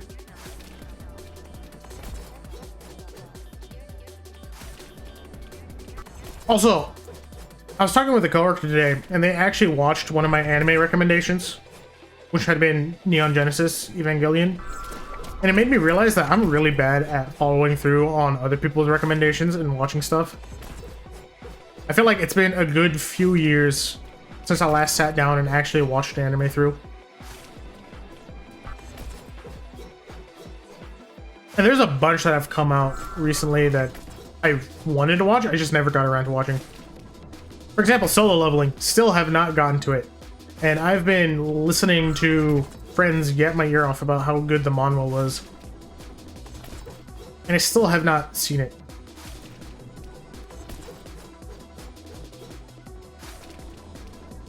Like, they've literally hyped it up to me for 5 years, maybe? 4 years? I don't know how long it's been. Quarantine really made my sense of time screwy. But yeah, I still have not seen Solo Leveling. It's been on my bucket list. That, Chainsaw Man, what else? Dandadan. Cowboy Bebop. I still have yet to watch Cowboy Bebop. It's been on my list for so many years, and I just haven't gotten around to it.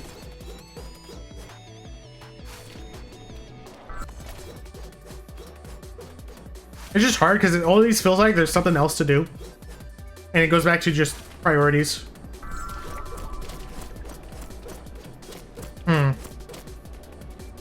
I have the Chainsaw Man manga, and I haven't read it yet because I've been reading through Demon Slayer at the moment. No, I haven't watched Frieren either, but it's also on my to-do list. Yeah, my friends get on my case all the time because I am literally the guy who said, "Oh yeah, I've been planning to watch that," and they hit me with a, "You've been saying that for the past 3 years."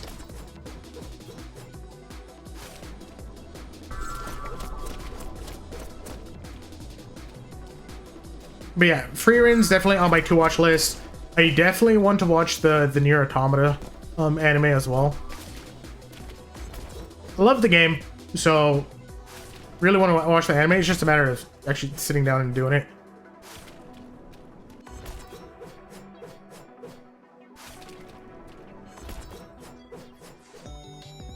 The fun part is I'm the guy that always recommends my friends watch things. Because I hear, oh yeah, you know, people on the internet have been talking about this one and they say it's really, really good.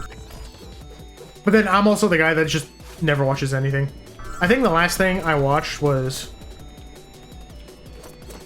Let's see, I rewatched Jujutsu Kaisen not too long ago. I want to say maybe back in October. And then I was watching Haikyuu earlier in January. Yeah, I have a very similar problem. It's hard for me to start anything. And if I do start it, the chances are I'm not going to finish it. Like, I think I still need to finish Haikyuu Season 3. I got to, like, maybe Episode 2 of Season 3, and I have yet to finish it. And that happened months ago. I feel like I do better with the, shorter series. Something that's like 12 to 24 episodes. I tend to do much better with finishing. Also, if it's something that I watched before, I probably going to watch it again. Like Fate Stay Night Unlimited Blade Works. I could rewatch that all the time. Love that show. Easily top 3 for me. But starting something new is like, eh. Parasite. I've been meaning to watch Parasite for so long.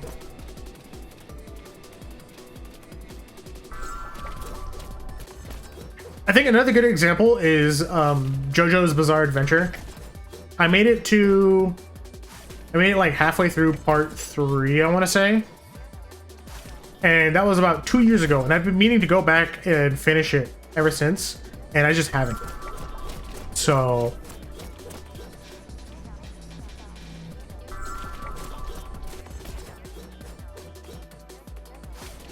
I think the easiest way to rope me into actually starting and finishing something is if I'm hanging out with you in a Discord chat and you just start streaming your screen, I'm gonna get hooked really easy. I think it's how... Yeah, I'm pretty sure it's how I got hooked into finishing One Piece. Which, despite all my hubbub about not being able to start or finish anything, the fact that I'm caught up on One Piece is very funny to me. Or at least relatively, mostly caught up.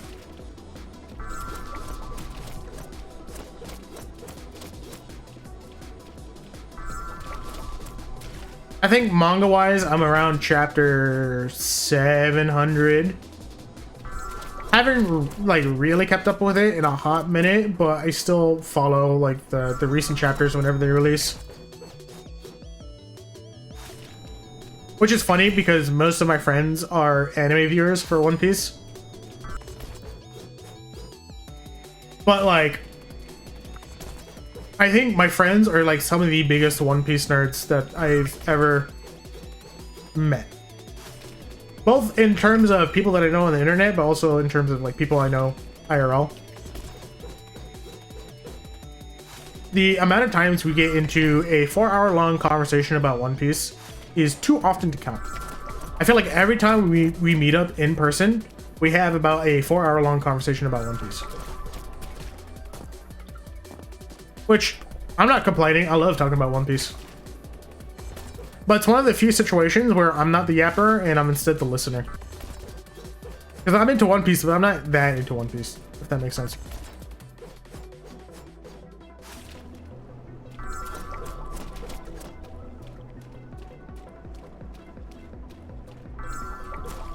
Damn.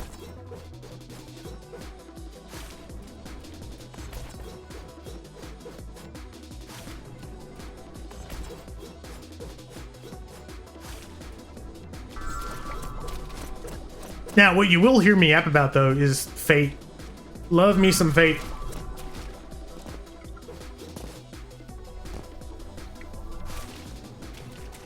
Don't get me started on Fate Grand Order, though. I have such bad luck in the game. Granted, I say that, but I have a lot of the SSRs that I've been trying to go for. At least a lot of the recent ones. I used to have really bad luck. I feel like my luck got a little bit better with that game. Though, to be fair, I have also swiped quite a bit whenever they have the New Year's event. So, don't know if it's luck or if it's just the fact that I swiped.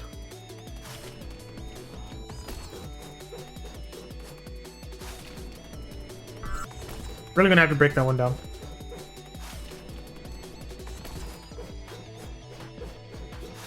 Oh, I just remembered that Star Rail is gonna have a Fate crossover, and I just spent all of my pulls on Castorus. Oh, damn! Wait, that's also the same time that, around the same time that the Magic the Gathering set is coming out in the Final Fantasy set for Magic the Gathering is coming out. Bro, why does this summer have to be so loaded? Between the Switch 2, Fate X, Honkai Star Rail, and then Final Fantasy set. Oh, my wallet is not going to be happy with me this summer. Yeah, I'm not like too hardcore into Magic, but I am pretty into the game. I have a lot of friends nearby who play. I currently run, shoot, what is the name of the deck? Mind Flayers, the Baldur's Gate collab, the black and blue one.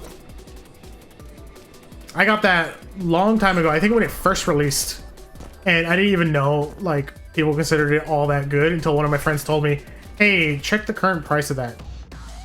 That could have been a PB. Oh yeah, Commander I think is the only game mode I really play. I have standard decks. I picked up 2 of the Lord of the Rings standard decks, but nobody that I play with plays standard. They all hate standard, so I mostly just play Commander.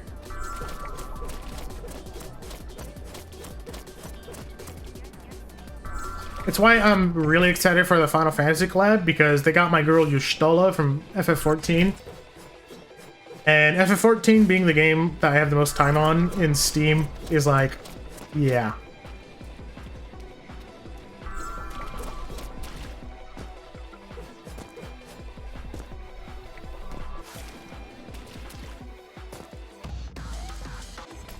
Commander and Vintage are your favorites? I'm not like super well versed in Magic, so I don't exactly know what Vintage is as a game mode, but I'm assuming it's just something that allows you to use older sets. Damn it.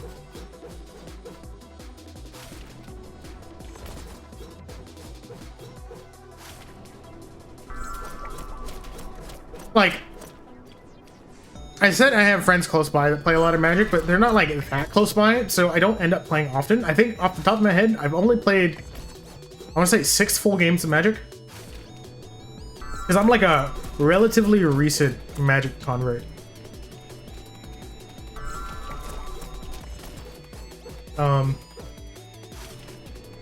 What year did Mind Flayers come out? The deck. Was it when Baldur's Gate 3 came out?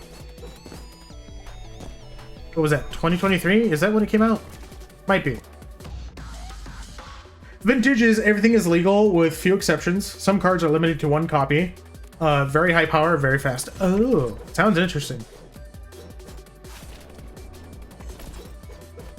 But yeah, I don't have that big of a Magic stash. I think I only have 2 commander decks and 2 standard decks. So, not a lot. And I haven't gotten past precons yet. So I haven't like customized a deck yet. I haven't built my own deck. Baldur's Gate came out June of 22. Okay. So I either got my deck then or a little bit after that. All I can say though was getting my deck for 40 bucks and then having a friend tell me, yo, check the price of your deck right now. And then checking it and finding it going for around 200 was very surprising. I didn't realize Magic decks do that. I haven't checked the price recently just because when I get things, I don't get things for the price. I don't treat it like stocks. Like, same thing with all of my retro collecting. I retro collect shit because I'm like, you know, this is stuff I want to collect. But I know some people that are into, like, for example, Pokemon cards that do it because, yo, if I pull something really big, I could sell it for a lot of money. And, like, not to knock that mindset because it's valid, right? But never really been my mindset when it comes to collecting. I'm just a hoarder. Oh, here we go.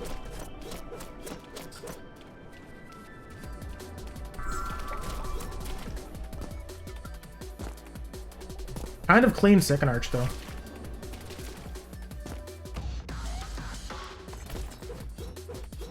Ooh. Starting to get like pretty close to PB times, and it's just a matter of actually landing it.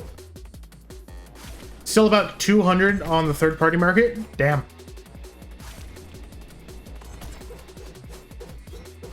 It's also a really fun deck to play.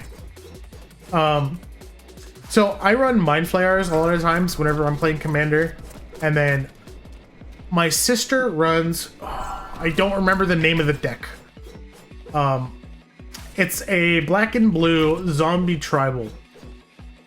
And the entire goal is making a bunch of zombie tokens. I don't remember the name of the deck. I think it came out somewhere around 22 or 23. But the fact of the matter is, a lot of times we end up getting pitted against each other, and we both hate it because we both hate playing against each other's decks.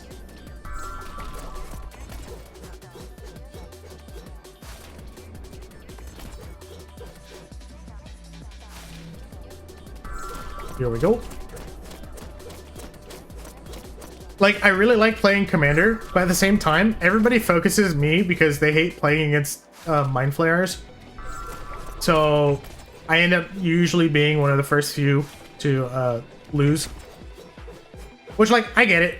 I'd do the same thing in their position too. But, like, some of my friends have some really crazy decks. They've spent a lot of money getting theirs all set up. I think one of them has an Eldrazi deck that they spent like 800 setting up, which I'm not exactly a good judge of whether that's a lot of money or not, because I'm not like super into Magic.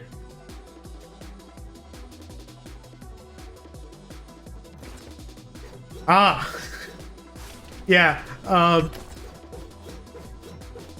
felt like a lot of people would play with me more. I'm just, I don't know. I mean, if you couldn't tell by just my general nerdiness, I'm not the kind of person to leave the house super often. So I end up not going to a lot of the Magic nights. I'm also nowhere near good enough for people to not want to play with me at Magic.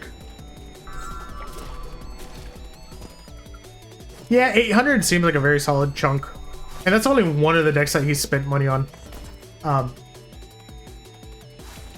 don't know. For me, I see that. I'm like, you know, I could have upgraded my PC with that. I feel like I'm not one to spend a lot on a TCG. At least not a lot all at once. I might invest like over time, but...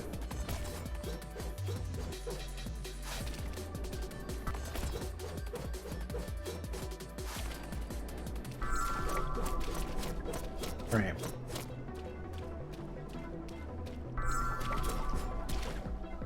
But yeah, from my friends who do play Magic, I've heard their first share of stories of people that they don't like playing against due to their either A, their playstyles, or B, how unfun they are. Most of the time, money is spent over multiple months picking up new pieces and trying different things out. Yeah, not with this particular friend. They invested all of that within the span of, I want to say, a few weeks. Also, something I forgot to do, I forgot to change stream title to be PB Endurance Stream. Alright.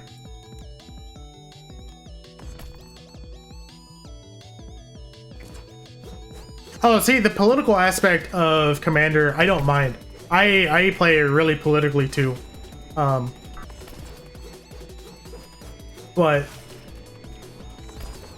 I mean, I would say both myself and all of my friends have some really nasty decks to play against. Like, obviously, Mind Flayers, a lot of them consider it to be very nasty to play against. But some of these guys' homebrewed decks are rough. Very rough.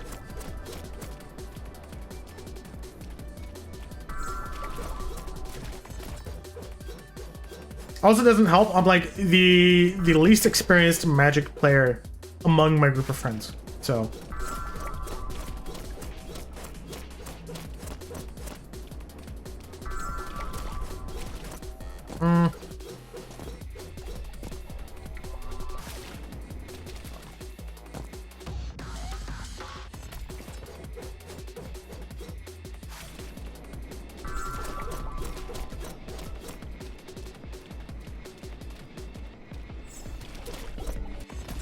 also, there's a mosquito that keeps flying in front of my screen, but they only decide to do it when I'm on like good pace, and they never do it when I have a chance to actually like squash it,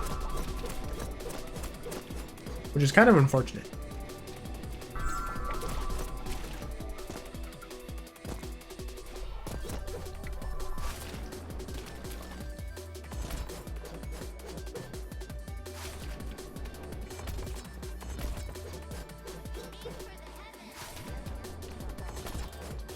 All right. Also, I just realized I haven't had a sip of water yet. It's been over 2 hours.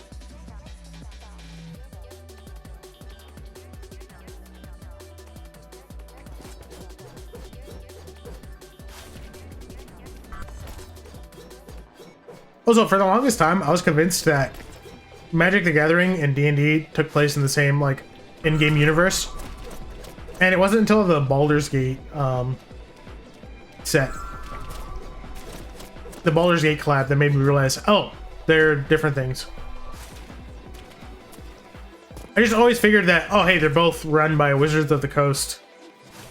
They're probably set in the same universe, but I guess not.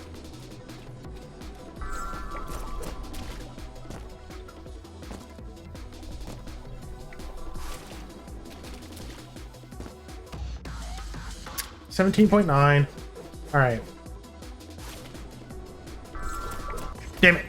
So I have to hit anything below a 17.75.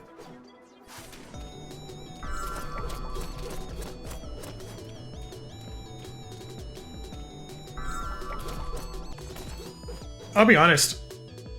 I feel like anything past what I'm currently grinding at is going to be really hard to achieve. I know Jupin was telling me that there is a harder strat I can be doing here in the beginning. But they also said that my current strats should be able to get me to 17.5. But like, whew, that's going to be... I'm assuming that means that if I hit all of these strats perfect, I can hit a 17.5. I can refine that first arch a little bit more, hitting that stair boost a little bit better. But I don't know where the majority of my time save is going to end up being.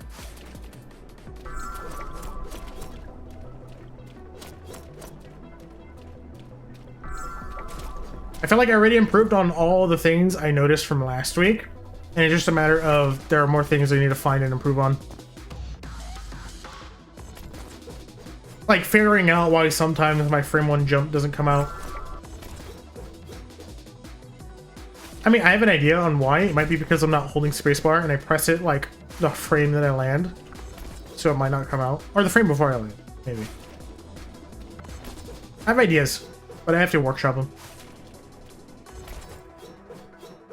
Alright.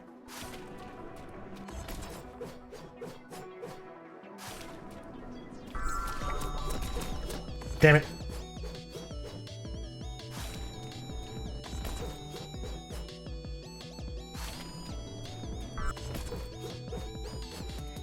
Oof. I feel like I was in a groove and now I'm in reset jail.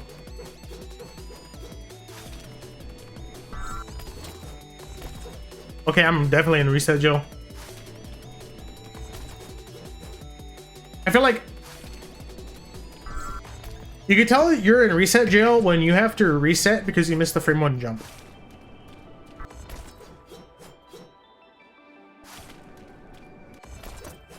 What's up, Dennis? How's it going? I'm just trying to grind out a PB on movement again. I hit 17.75 at the beginning of the stream, and I'm kind of doing an endurance, trying to see if I can hit another PB this stream. But as you can see, I'm having trouble with the beginning here.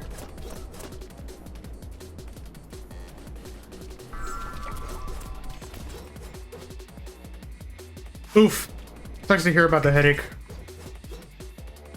Yeah, today this week work kind of gave me a different schedule. So I had work before stream instead of my usual, which is work after stream. So it's been a little bit interesting. I'm not used to streaming after work instead of before work. So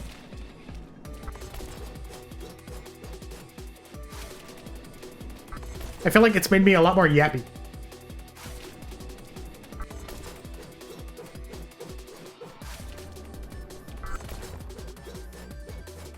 All right.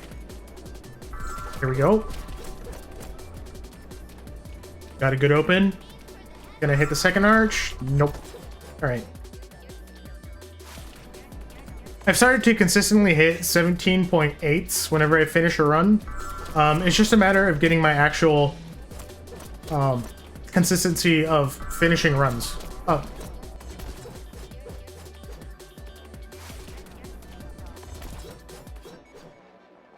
we had the world record holder for this level in chat for a few days, and they were telling me that with my current strats, I should be able to hit a 17.5, and it's just a matter of like actually refining them and getting the execution down, which I've been slowly getting better at. I've gone from an average of like an 18.0 finish to an average of 17.8. And now it's just hitting the perfect execution needed.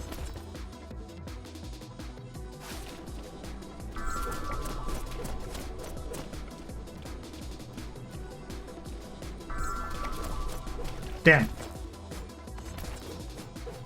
Yeah, I think my current run is 17.75, which places me at 191. So I have a pretty decent PB, but I'm kind of trying to break top 100. My current goal is trying to get a 17.5. Jupin also told me that there is a slightly harder strat that I can hit here in the beginning that's going to be a little bit faster. But that they recommend I focus on this strat first. Try and nail a really good run on this before I start moving into the even harder strat. Because as it is, I'm already really inconsistent with hitting the movement boost at the very beginning. Okay, this is a decent run.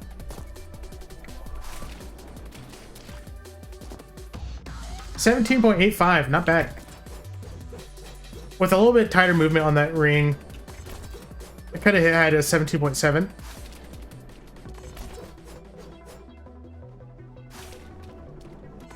But yeah, the hard part is you can get an above water boost off that glass corner. And then you have to nail the above water boost into the perfect jump on the arch boost. Because my PB had a really good arch boost and above water boost.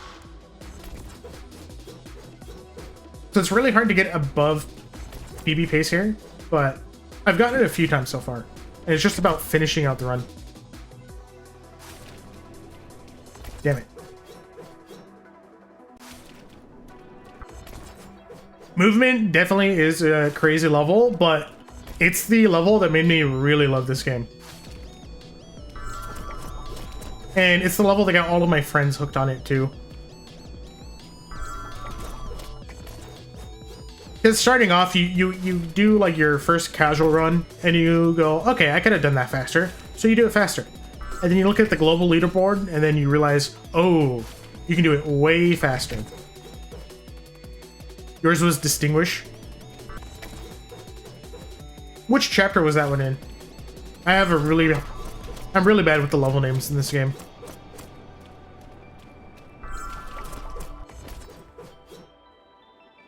Now it's Descent. Descent's a pretty good one. I feel like I had a few moments like that that made me like really fall in love with the game. I think chapter 11 with the boof, I think is kind of what sold the deal. Like I was already really into the game before that, and I was grinding movement and everything. But then I hit chapter 11, and I would have considered the game top 20 of my favorite games of all time before chapter 11. But I think with chapter 11 and everything else, I think it's made it into my top 10.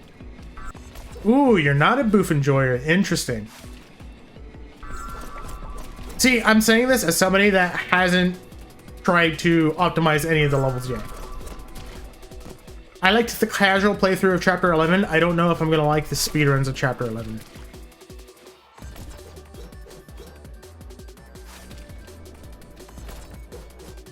Oh yeah, I definitely suck at boofing as well.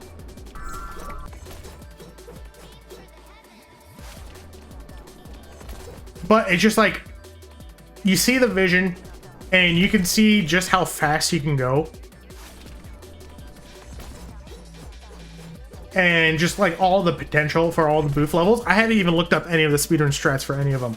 Well, I just know that there's so much potential for speed up compared to my own times.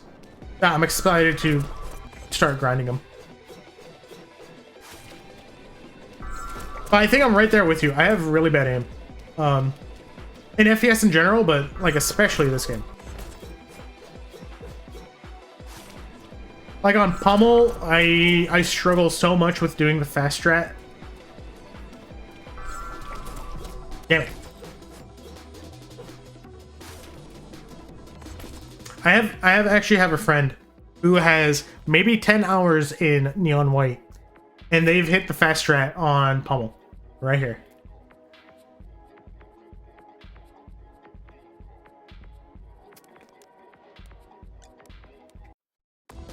But like the whole, why am I in this level? The whole you know, shooting your own projectile thing is really rough. Yeah, they only have 10 hours in this game, and they hit that time on Pummel.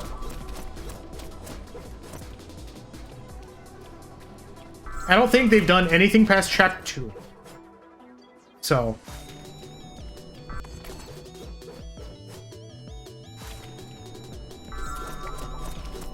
Yeah. To be fair, this is my friend who does college level esports, plays R6 for a collegiate team.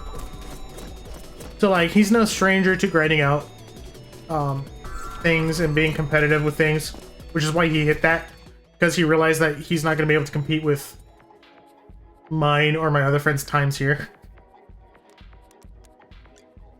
This friend right here, he only has 20 hours in the game, I want to say, and he hit this time a 17.9 on movement. So both of these friends being my competitive friends, the ones that grind competitive games like their life depends on it. So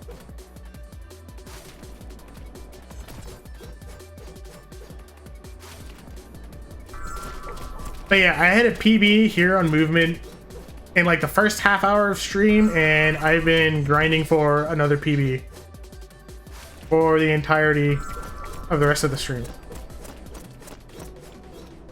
I'm starting to get more consistent at landing a really good time, and it's just a matter of clutching up when it needs to happen. Damn it.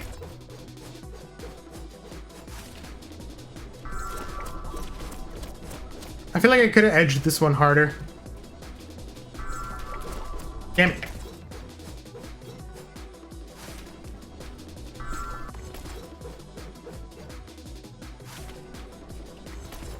I will say, this movement, this speed boost right here off this little glass part right here is the most finicky thing, and out of the 1,000 attempts that I've done tonight, I feel like this is the thing I've reset on the most, because it is just rough. I've gotten more consistent at it than I was last week, but more consistent doesn't mean super consistent.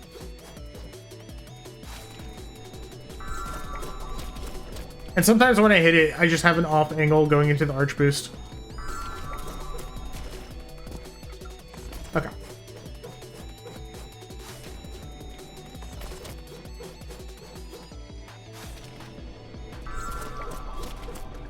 That was decent. Okay, swung too hard for the stair boost.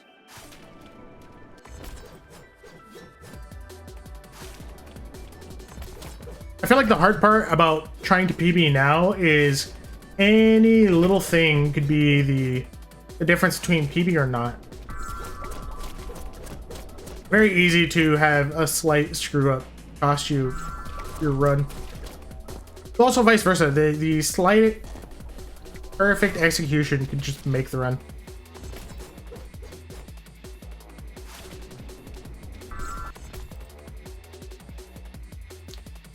Oh, same thing as Distinguish? Yeah. Yeah, so you get the edge boost here off this glass panel, but it's like a very small area that you can actually hit it on. And then you have to go into the arch boost. Thankfully, going for this this above water boost here kind of sets you up for like the perfect angle to get a really good arch boost. but super inconsistent to get this boost here. You kind of have to hit it just right, like that.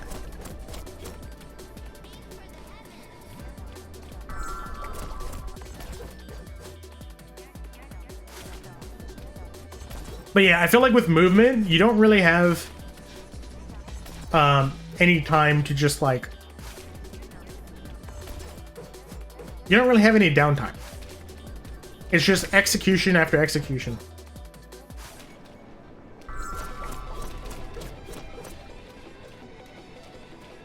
I mean, I guess that stretch right there where you're kind of just running is a bit of downtime.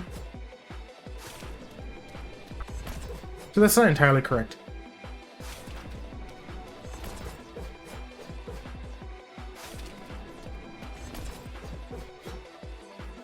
But yeah, this right here, super inconsistent.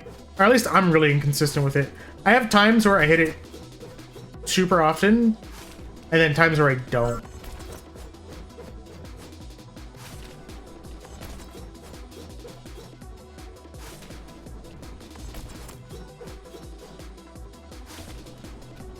Damn it. I'm like in reset jail right now. Oh, hold on. We got a run going. Ooh, yeah, no, messed up the second arch.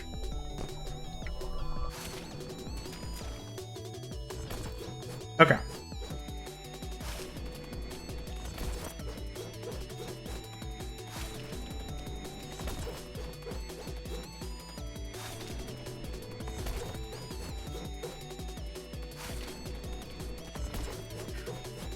Ooh.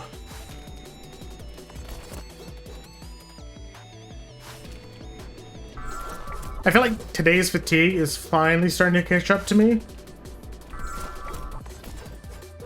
But I also did say I'm going to do an endurance stream until either 4 hours or I hit a PB. Damn it. So I wonder what's going to happen first.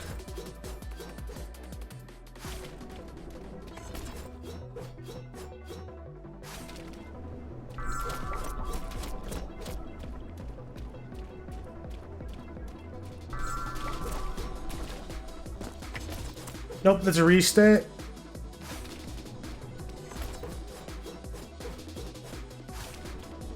Come on now.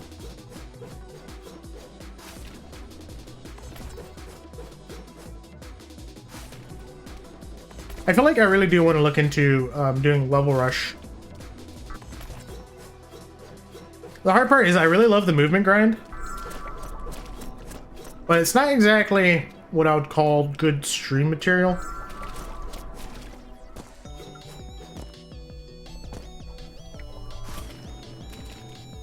Damn it. Because it's just the same thing over and over and over again.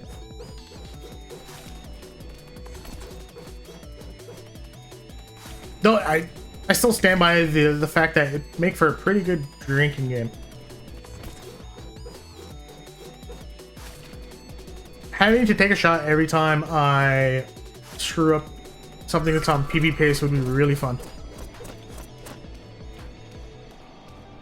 Granted, it's also possible to just like... I think within 30 minutes that I'd be in a pretty bad state if I did that though.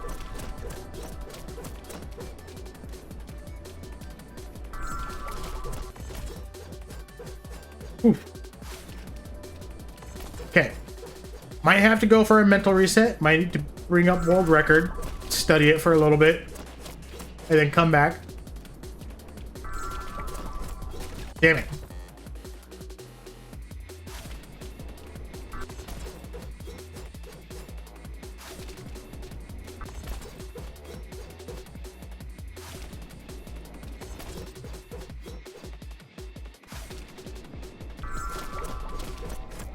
The worst part too is I hit my PB so casually earlier in the stream.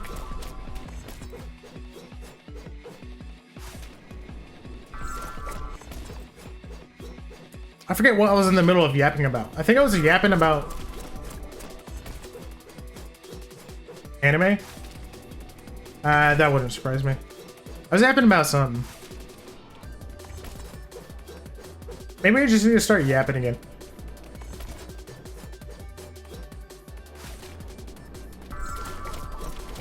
Yo, my dogs are going ham in the backyard, though. I don't know if it picks up on stream, but they are barking up a storm.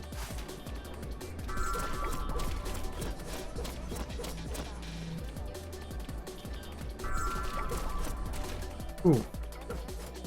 Okay, this is not PB pace, but it's a pretty good run. Never mind, I'm gonna mess up right at the very end there.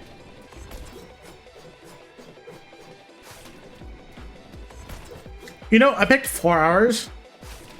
I really should have only picked 3 hours for my cutoff point.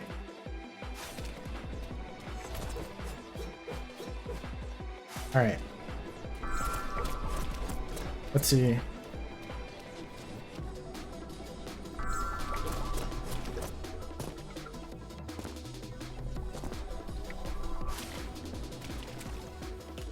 Need to swing a little further right before I swung left there. It's fine. I feel like the longer I go on, the more I fall into the same pitfalls and traps that I was falling into last week before break. I came back, set a really good PB, and then now I'm back to making the same mistakes over and over again. So maybe the idea is to do... You can do a long grind, but do it in short bursts. Something to think about. Okay, another thing to think about. The bell in this level here at the very beginning there. This guy right here. Every time I see it, I think about Taco Bell. And it's not like I go to Taco Bell all that often. I just don't really associate bells with much else. Right, time to edge hard. Never mind. Eh. It was just a meh run, 18.0. Not the greatest. Pretty good arch boost. Okay. Ooh, PB pace right here. Is this going to be it? Nope. I messed it up right when it mattered. I think I was on PB pace there, though. But if it was PB, it was like a very slight. Damn it.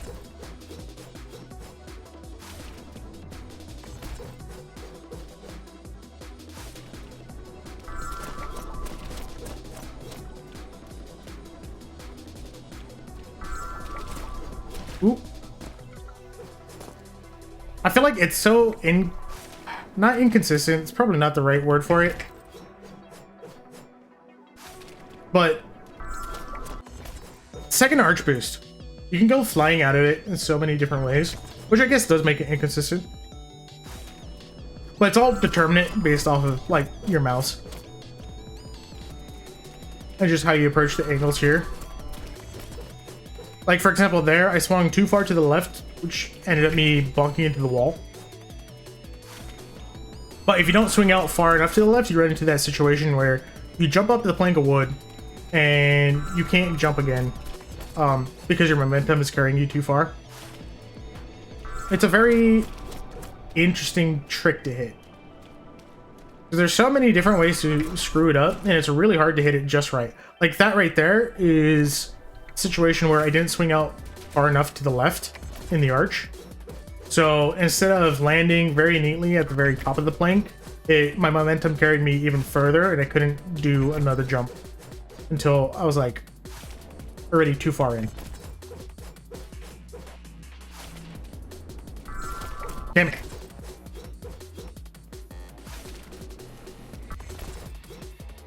The hard part about my strat right here for the very beginning is you hit here, get the speed boost, which a lot of times I don't get. And then you're trying to hit this jump as close to the wall as possible to get as much speed from that arch as possible. But it's so easy to land too close to the wall and lose all of your speed instead. So I don't know if you saw that, how far out my ghost moved compared to where I moved. You can get some insane speed off of this ring of water here with just the perfect movement. It's just really hard to do right. Like that right there was a 17.9, but I swung out too far and ended up taking the jump off of the ring too early.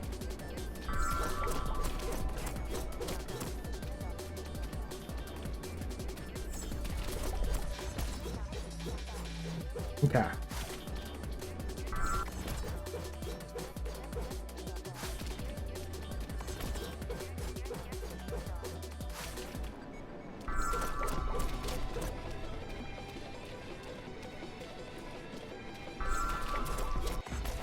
Damn it.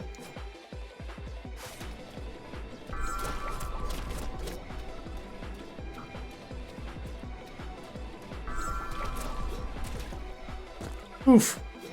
Unfortunate.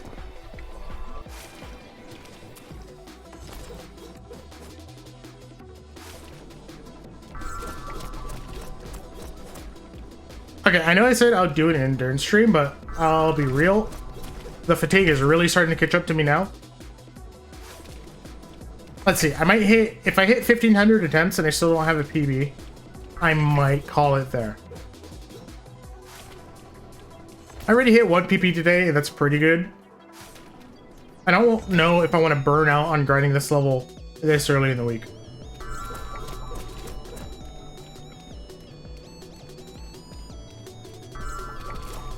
Damn it. Starting to lose all of my consistency too, which is rough.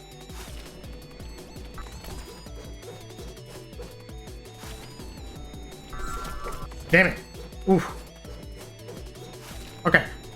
I think what I do is take a mental reset. Take a mental reset, come back in a little bit. We are gonna do, where is it? Chapter 12, right? Sacrifice.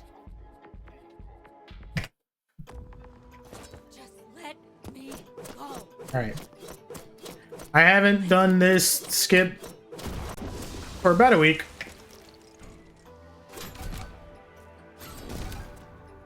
Let's see how I do.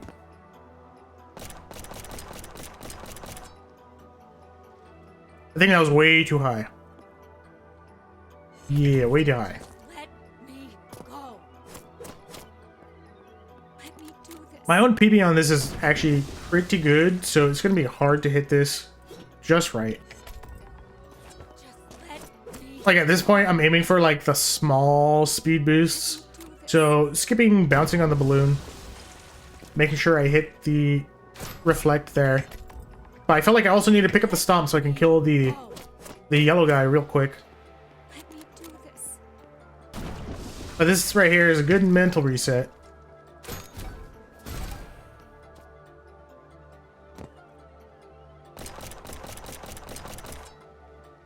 Is one of those going to hit?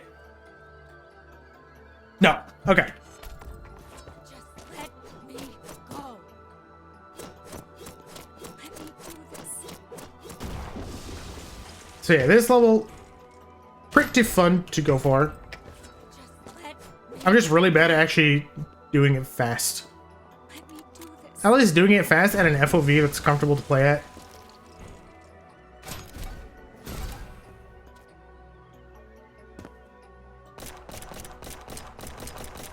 Somewhere around there, maybe, maybe. No. Okay. Just let me go. This skip is really cool. And I think it's the first skip that I found about this game. I didn't even coyote jump there. That is a shame. Let me do this.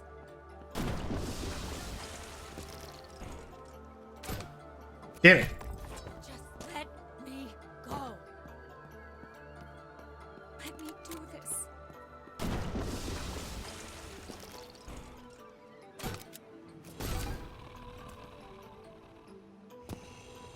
Kinda slow, but it's fine.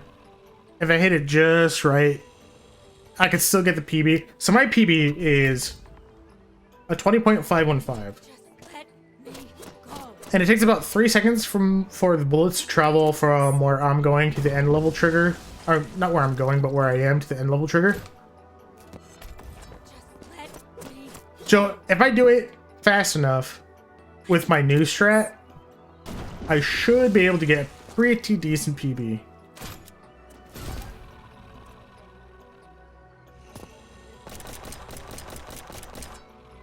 Let's see. This is going to be it. Nope. Just let me go. Let's see. We are on attempt 12. Or is this attempt 13? I don't know. Can't count. Okay. Did this pretty quick. Pretty quick.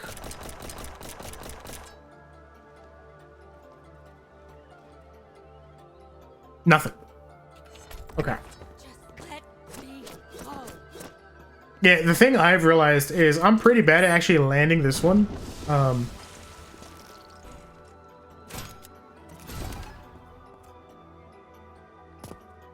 I could be playing at like 60 FOV and it would help out. But I hit the PB without it. Let's go. Not quite emerald. I am off by about 0.2 seconds for the emerald. But good mental reset. And it's a good place to go if I need a reset real quick from movement. Let me go ahead, return to job archive. Hit the PB on sacrifice. Huge. Come back and try and hit the PB here. Damn it.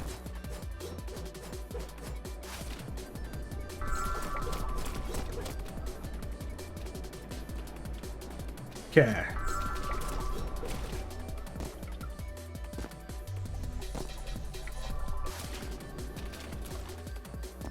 Okay, first run. Okay, first run back.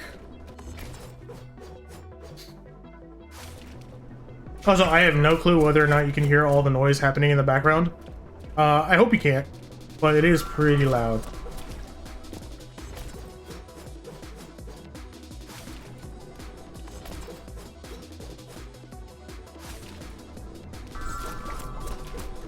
Really good first boost.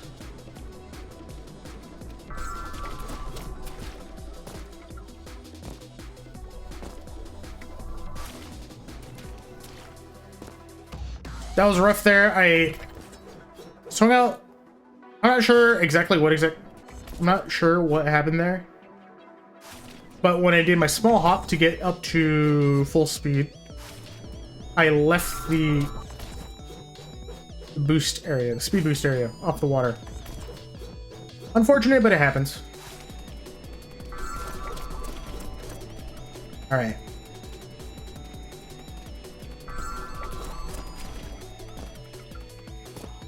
If you hit that arch just right, I can be in like perfect position to see. That second arch is just really hard because you can refine it in such a way where you always end up exactly where you want to be. I'm just not good enough at it to do that yet.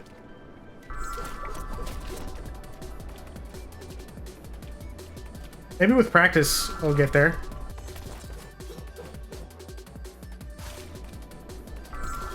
Damn it. That was close. Not the best arch boost I've hit. I thought it would be better because of how close I hit it to the wall, but guess not.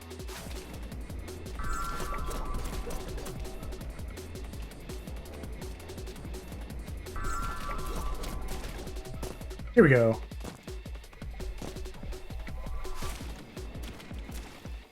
So that time it happened again where I did my jump to get up to full speed and ended up leaving the speed boost area. I just need to work on that a little bit. But I'm at that moment, not the moment, but I'm at that time in the grind where the fatigue is starting to set in. So all my consistency is starting to leave me. I'm starting to make mistakes I normally wouldn't make.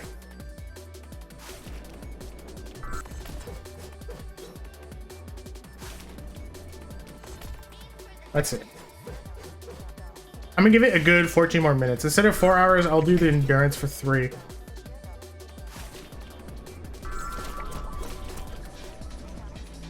That might also be enough to get me to 1,500 attempts, maybe.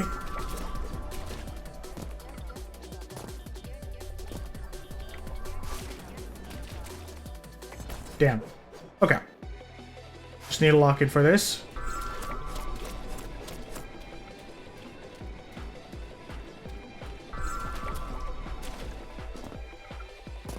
You know, despite how big of a setback that should be, I wasn't too far off PB pace there.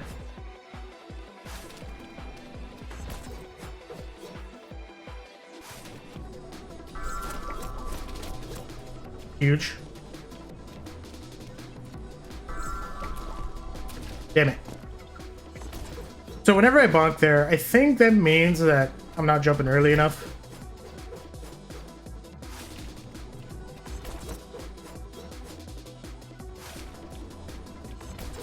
Damn it. Okay, I think I just need to stop thinking so hard. I'm being too hard on myself. Let's see, what would be a good topic to pivot to?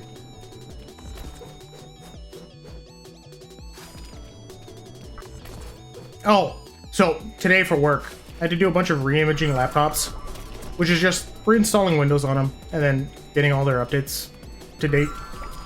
And I had to do about 20 of them today. But I can only do 6 at a time. And we're talking, this takes like 45 minutes plus per laptop just because of Windows updates sucking. I have such disdain for how Windows handles updates. Like, why is it that when I do my updates, I have to restart and then I can continue with more updates? But then there are times where I still have more updates, but you're not going to tell me until I restart at least twice more. It makes the entire thing like a guessing game. And it's not fun to do when you have to do it with 20 laptops at the same time. But then again, I'm trying to think. So I run Arch on my machine. Arch Linux. And trying to do 20, like re-image 20 laptops with that would also really suck. So maybe it's just the fact that re-imaging 20 laptops sucks. And not specifically Windows.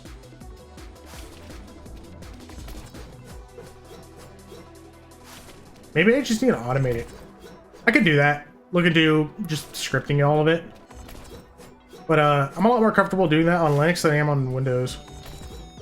Just because of my university experience is in Linux and not in Windows. But who knows? Alright. I got 10 more minutes to try and hit a PB. Is it going to happen? I don't know. That's a reset.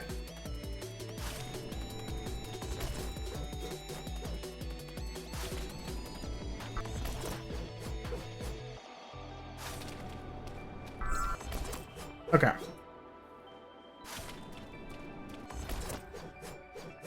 I think what I should do is I should pull up the PB attempt. Or not PB attempt, but I should pull up my current PB. See how I landed it. Because I haven't yet studied it.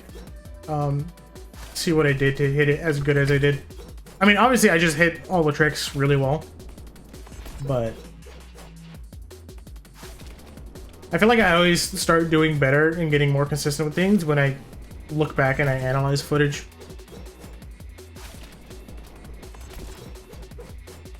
Because at the moment, this is feeling like a bit of a lost cause. The amount of times I'm having to reset on just this alone is like really wearing me down.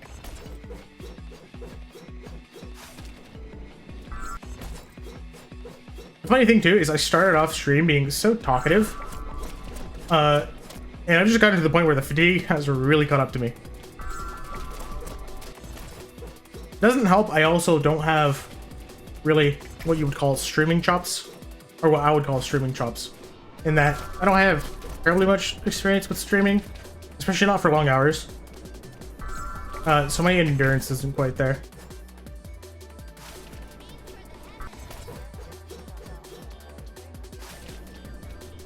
Like even when I was younger and I used to stream for like other things like, oh, competitive Overwatch, or oh, doing Link in the Faces of Evil speedruns. My streams would go on for an hour and a half, 2 hours, maybe 2.5 if I was like really pushing it.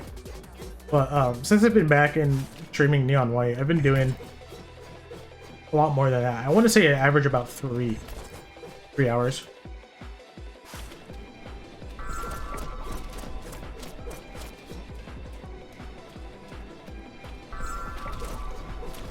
I'm starting to feel my hand cramp up too from the way I've been holding my mouse. Okay.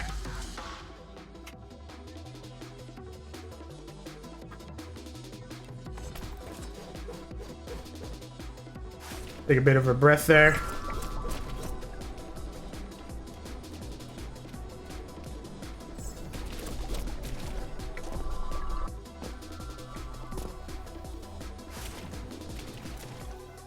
All right.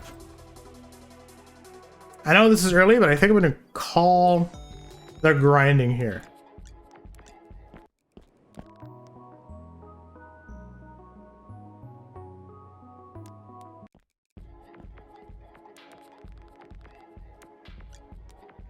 $17.75 is good.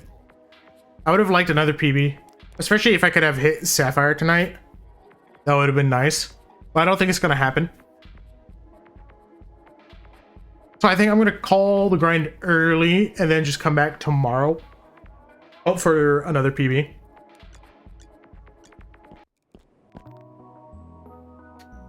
But while I'm here, because I know that if I go offline, I'm not going to want to do this. I'm going to pull up the VOD for the stream. Because I do want to see... Is this going to be loud? Not quite. I want to look at my PB real quick.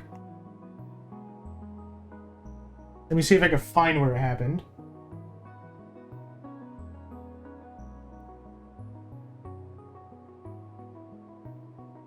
Okay. It's somewhere around here. Let me real quick put this up on stream so that you guys aren't just staring at a blank screen. Okay. If I skip a forward just a little bit. Okay, I already set the PB there. I have it set here. Okay, so it's this. I'll run right around here.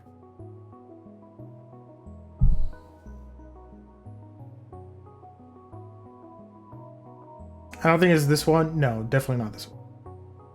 See, that one I hit the bench jump really cleanly. Really hard to do, and it means I had really good movement on the ring.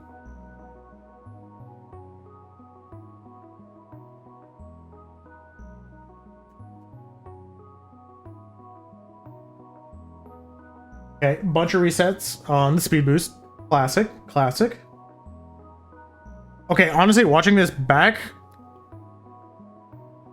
I reset so much trying to get that boost.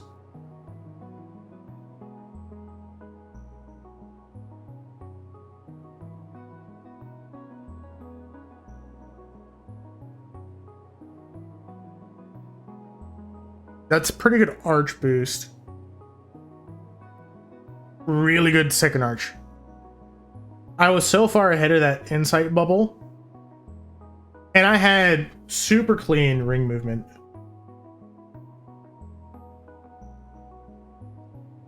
Okay. I want to wind this one back. My first arch actually isn't who knows how crazy. Like, I have a lot of time save that can happen there. I think I went a little bit too far back. Yeah.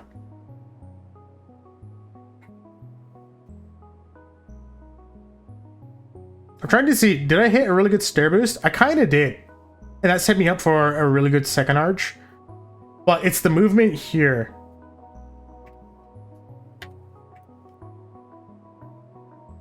So, this is the part that I always trip up on. What you're trying to do is you're trying to land here. You're trying to like follow the slope to get the above water boost. You do a short hop and you get as close to the edge as possible. But it's that right there. That kind of swing right before you swing left and line yourself up here. And then you go for the coyote jump.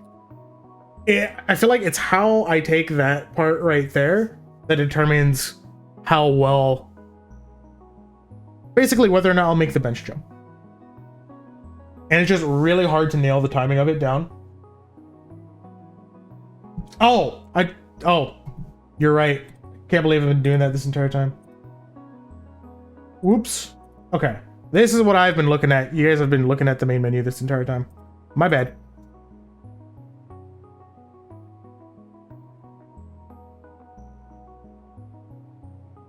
So this was my PB attempt. I don't think this one, I think I messed up this one, but this run right here was my PB attempt. Where I go in.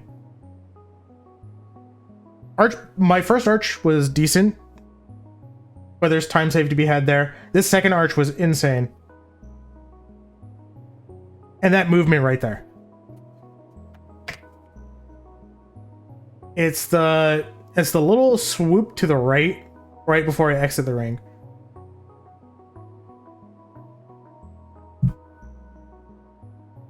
I feel like how you do that little swoop kind of is what determines whether or not you get to exit properly. At least that's what it's felt like. I'm not sure if that's the case or not. It's something that I'm still trying to workshop, but I think if I could nail that, I'd be a lot more consistent with it. All right. With that being said, and the VOD review being done, thanks for hanging out, Bricky. Thanks for everybody else that joined. I will see you guys tomorrow, probably around the same time. So yeah, have a good night. Oh wait, I do want to raid somebody, don't I? I do want to raid somebody. Let me look at the category real quick. See if anybody is streaming. We got a few.